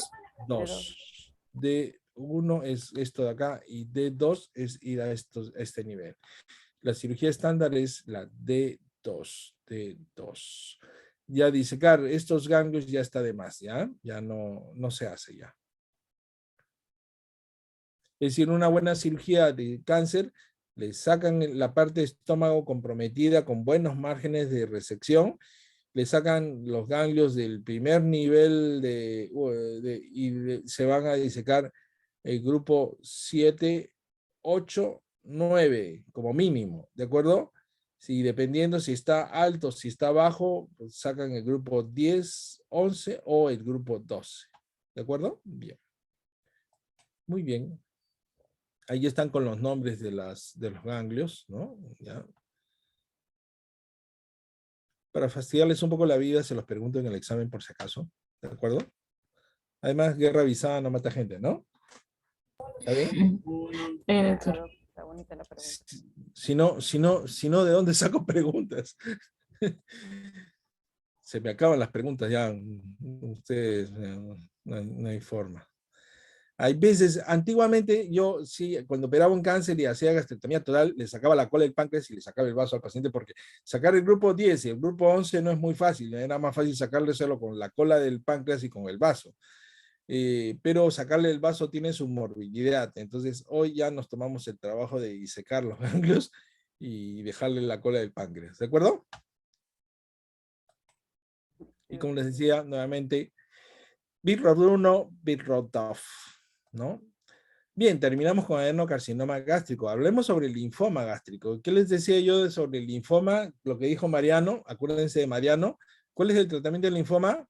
Es Quimioterapia. quimioterapia, ¿no? Claro, en términos generales, el tratamiento de un linfoma gástrico debe ser quimioterapia, pero a veces se confunde con adenocarcinoma gástrico y a veces lo operamos como si fuera un adenocarcinoma gástrico y en la anatomía patológica nos informan como linfoma gástrico, ¿ya? Entonces, sí, en nuestro medio no es fácil.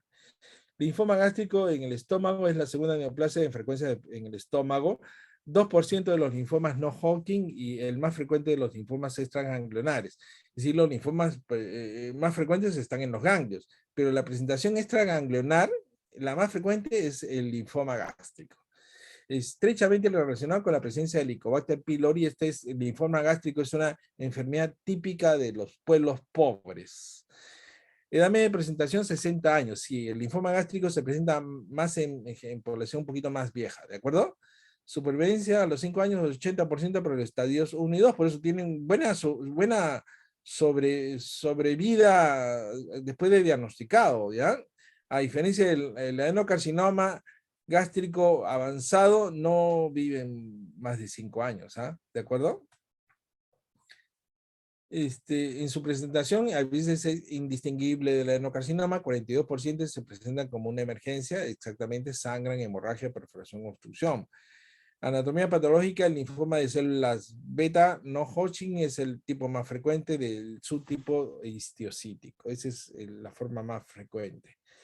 En el caso, la estadística del linfoma gástrico en el Perú, esta es una característica de una estadística del IMEN, ¿no? Menores de 60, 97, mayores de 60, 72 casos, por ahí más o menos, ¿ya? Y menores de 60 en relación a que es gente más pobre también. Miren, femenino, masculino, por ahí también va, tiempo de enfermedad casi 8 o 9 meses.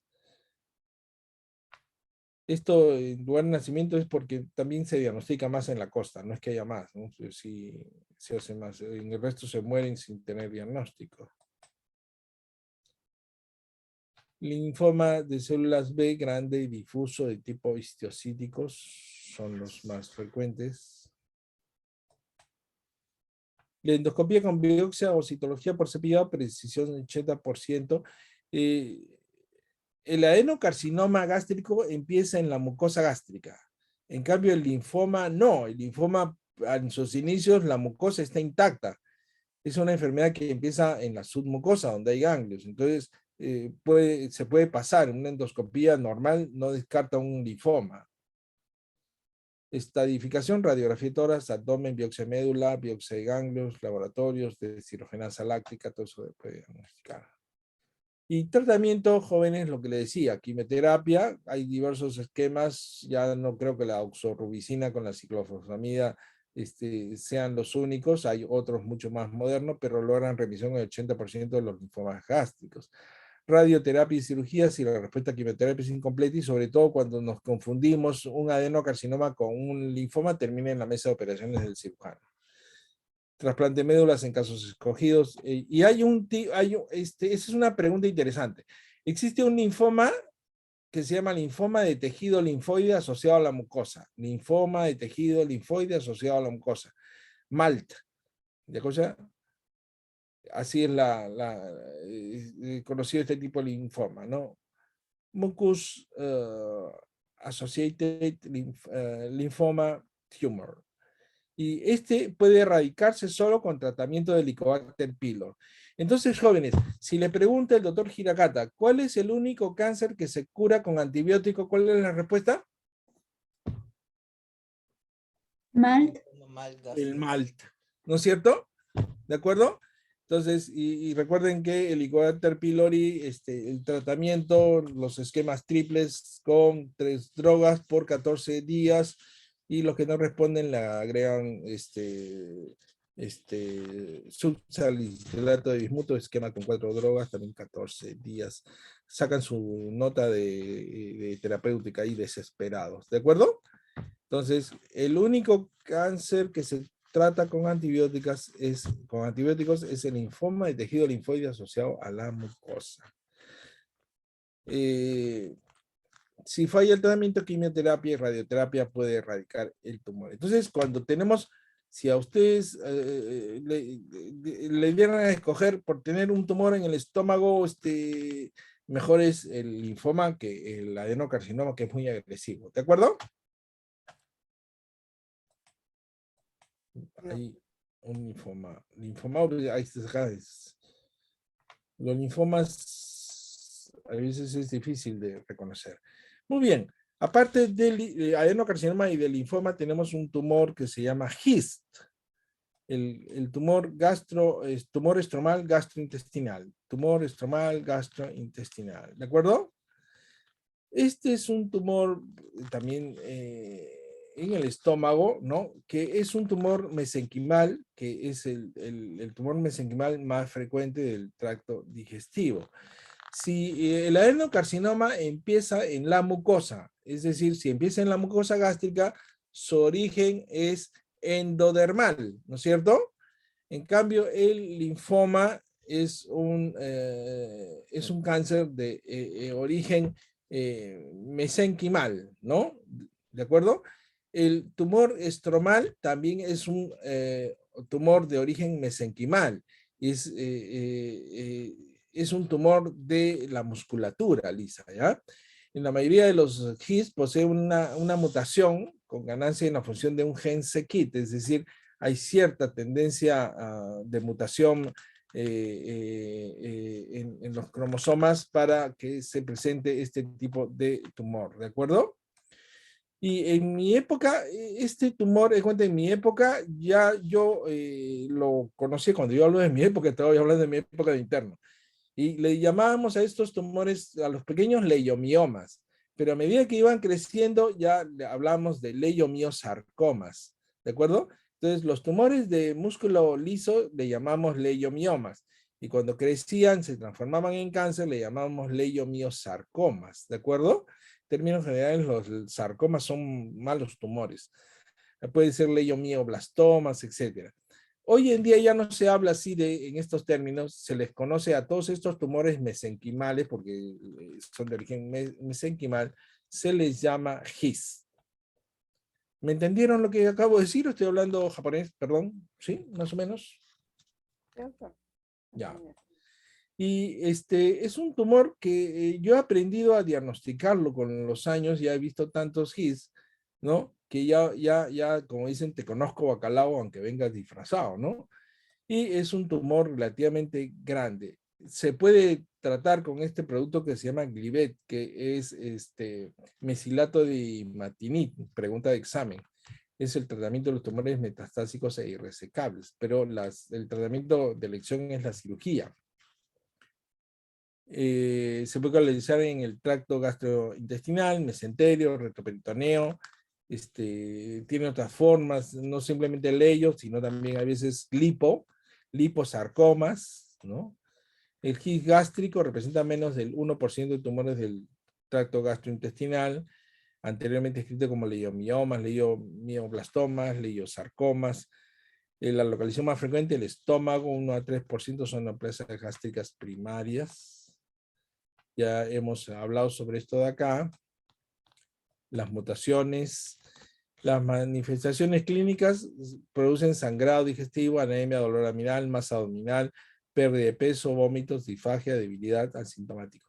Pero lo que acá rescatemos es masa abdominal, masa abdominal. Acuérdense, GIS, acuérdense de masa abdominal, ¿de acuerdo? ¿Y por qué razón? Porque miren, ve, ustedes van a encontrar una tomografía así. Van a encontrar, aquí tenemos el hígado, acá tenemos el vaso.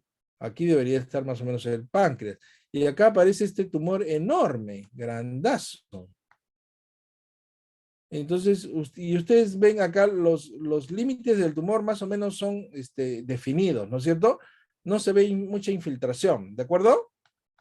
¿Estamos de acuerdo? Sí, doctor. Si esto Sí, fuera de páncreas, el paciente ya estaría muerto, porque yo no veo un cáncer de páncreas que crezca a este tamaño y el paciente siga vivo, difícil.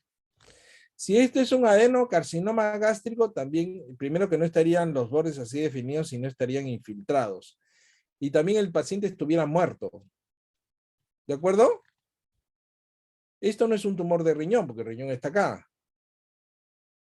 Entonces, cuando ustedes ven un tremendo tumor sólido, puede haber algunas zonas de necrosis en el centro, pero es un tumor relativamente grande, sólido y con bordes definidos, ustedes dicen, esto es un GIST, así.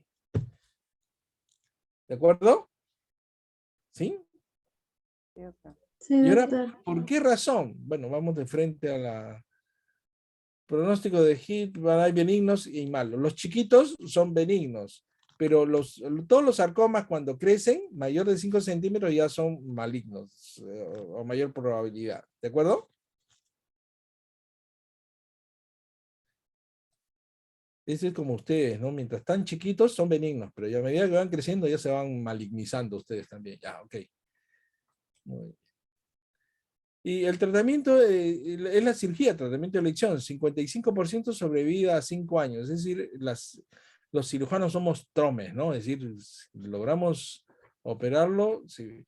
¿Y por qué razón? Porque nos encontramos con este tumor, el estómago está acá, y miren, tremendo tumor que parece carne de pescado, y no ha infiltrado. Y cuando esto es en una pieza anatómica, pero miren cuando uno opera a un paciente, miren esto. El estómago está acá y está colgando. Si no existe un adenocarcinoma de este tamaño así, ¿ah? No existe un tumor de páncreas así, no. No existe. Cuando ven algo así que está adosado al estómago, la única respuesta posible, conocida, es GIST. Cuando uno ve este tumor así, esto es un GIST. ¿Ven? Chicos. Este es como cuando, chicos, cuando se le cruza la chica de sus sueños, a las chicas se le cruza ahí el amor de su vida, uno lo mira y no se olvida, igual pasa con un his. Lo miran una vez y ya se enamoran de él, se acuerdan de él toda la vida. ¿Ya?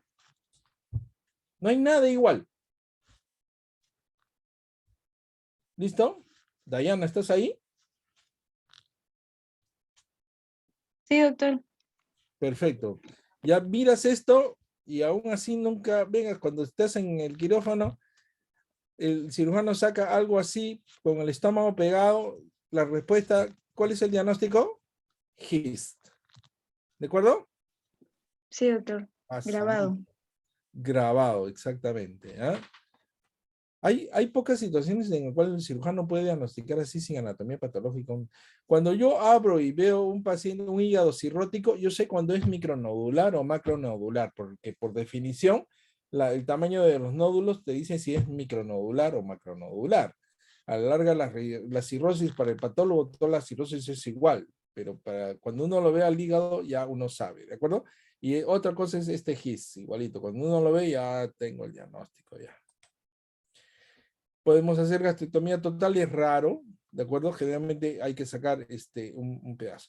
Ahora, en 1977, Carney describió un síndrome raro que consistía en 3 tumores diferentes, sincrónicos: leiomiosarcoma gástrico, condroma pulmonar y paraganglioma extradenal funcionante. Esto se llama síndrome de Carney, ¿de acuerdo?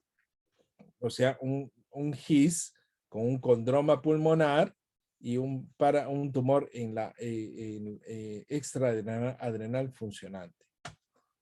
Un síndrome de Carney. Miren, esto tomográficamente, esto es un GIS, ¿de acuerdo? Un GIS. Muy bien, chicos. Con esto de acá hemos terminado. ¿Qué hora es? ¿Corrido demasiado? No. 8:32. La semana pasada me dijo que por qué terminé tan rápido, me dijeron en el monitoreo. Ok. Chicos, entonces, acuérdense, la patología del esófago, recuerden ya esófago de Barrett, lo han visto ustedes en gastroenterología, hay que evitar cuando uno tiene un esófago de Barrett o una esofagitis muy severa tirando para el esófago de Barrett, hay que hacerle una cirugía antirreflujo, y cuando es un esófago de Barrett, probablemente ya uno necesita hacer una esofagotomía. De allí a un cáncer de esófago hay un paso nada más. Hoy en día se le hace observación básicamente y controles periódicos para descartar cáncer. Cuando se presenta cáncer de esófago, el tratamiento es quirúrgico, ¿de acuerdo? Y lo más precoz posible.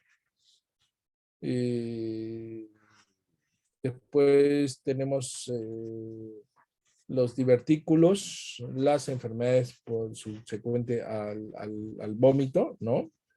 El Borjave, ¿no? Y después en el estómago, recuerden que de la patología benigna ácido péctica, ¿no? En los casos es de manejo médico, básicamente.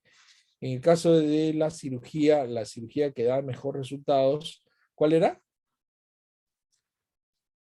La Y de Ross.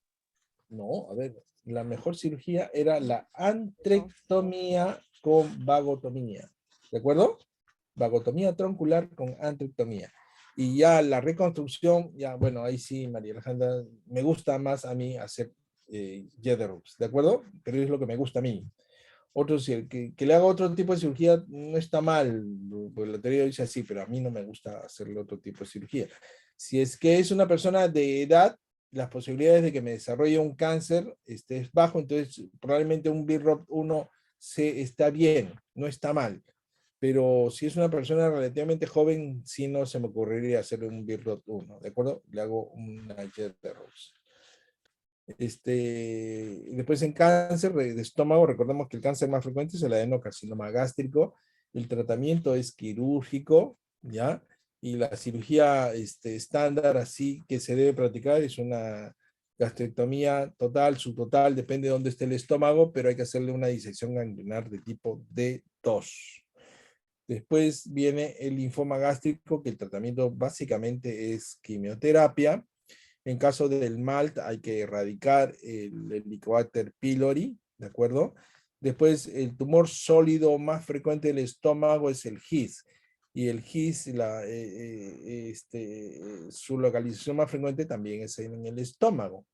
Y no se van a olvidar nunca del GIS cuando ya lo han visto, ¿de acuerdo? Muy bien. Nada más, creo que es por esta clase. ¿Preguntas?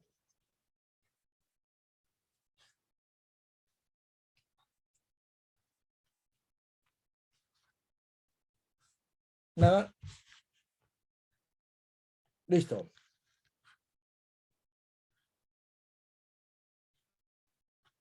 Existen ahí, yo creo que la mayoría ya fue, ya. Aquí estamos, doctor. Aquí Sí, doctor. estamos, aquí estamos, doctor. Estamos No hay, copiando todo lo que dice. no hay preguntas. Dicen los Bueno, conferencistas, siempre dicen, no, si es que no hay preguntas es porque no entendieron nada, porque entendieron todo. Pero como se los explico yo, ya bien brutito si no me entienden, ¿no? ¿Ya? Ok, o sea que asumo que entendieron todo. bien entendido, doctor. Ok, Todo claro, doctor. nos vemos, chicos, cuídense. Ay, y todavía tenemos unos minutitos. Entonces, el viernes, Sí, Doctor, ¿sería el viernes a las 7 de la noche? ¿Está bien? sí, creo que sí. Porque algunos tienen clase de 5 a 7. Ya, no está bien. Ya, entonces, perfecto. Ya. Me haces acordar el día jueves, ¿ya? Ya, doctor, está bien. Ok, ya nos vemos, chicos. Cuídense, coman su comida. Hasta luego, doctor. Muchas Gracias. gracias, Claro, doctor. doctor, gracias. Hola, doctor, gracias. Hasta luego.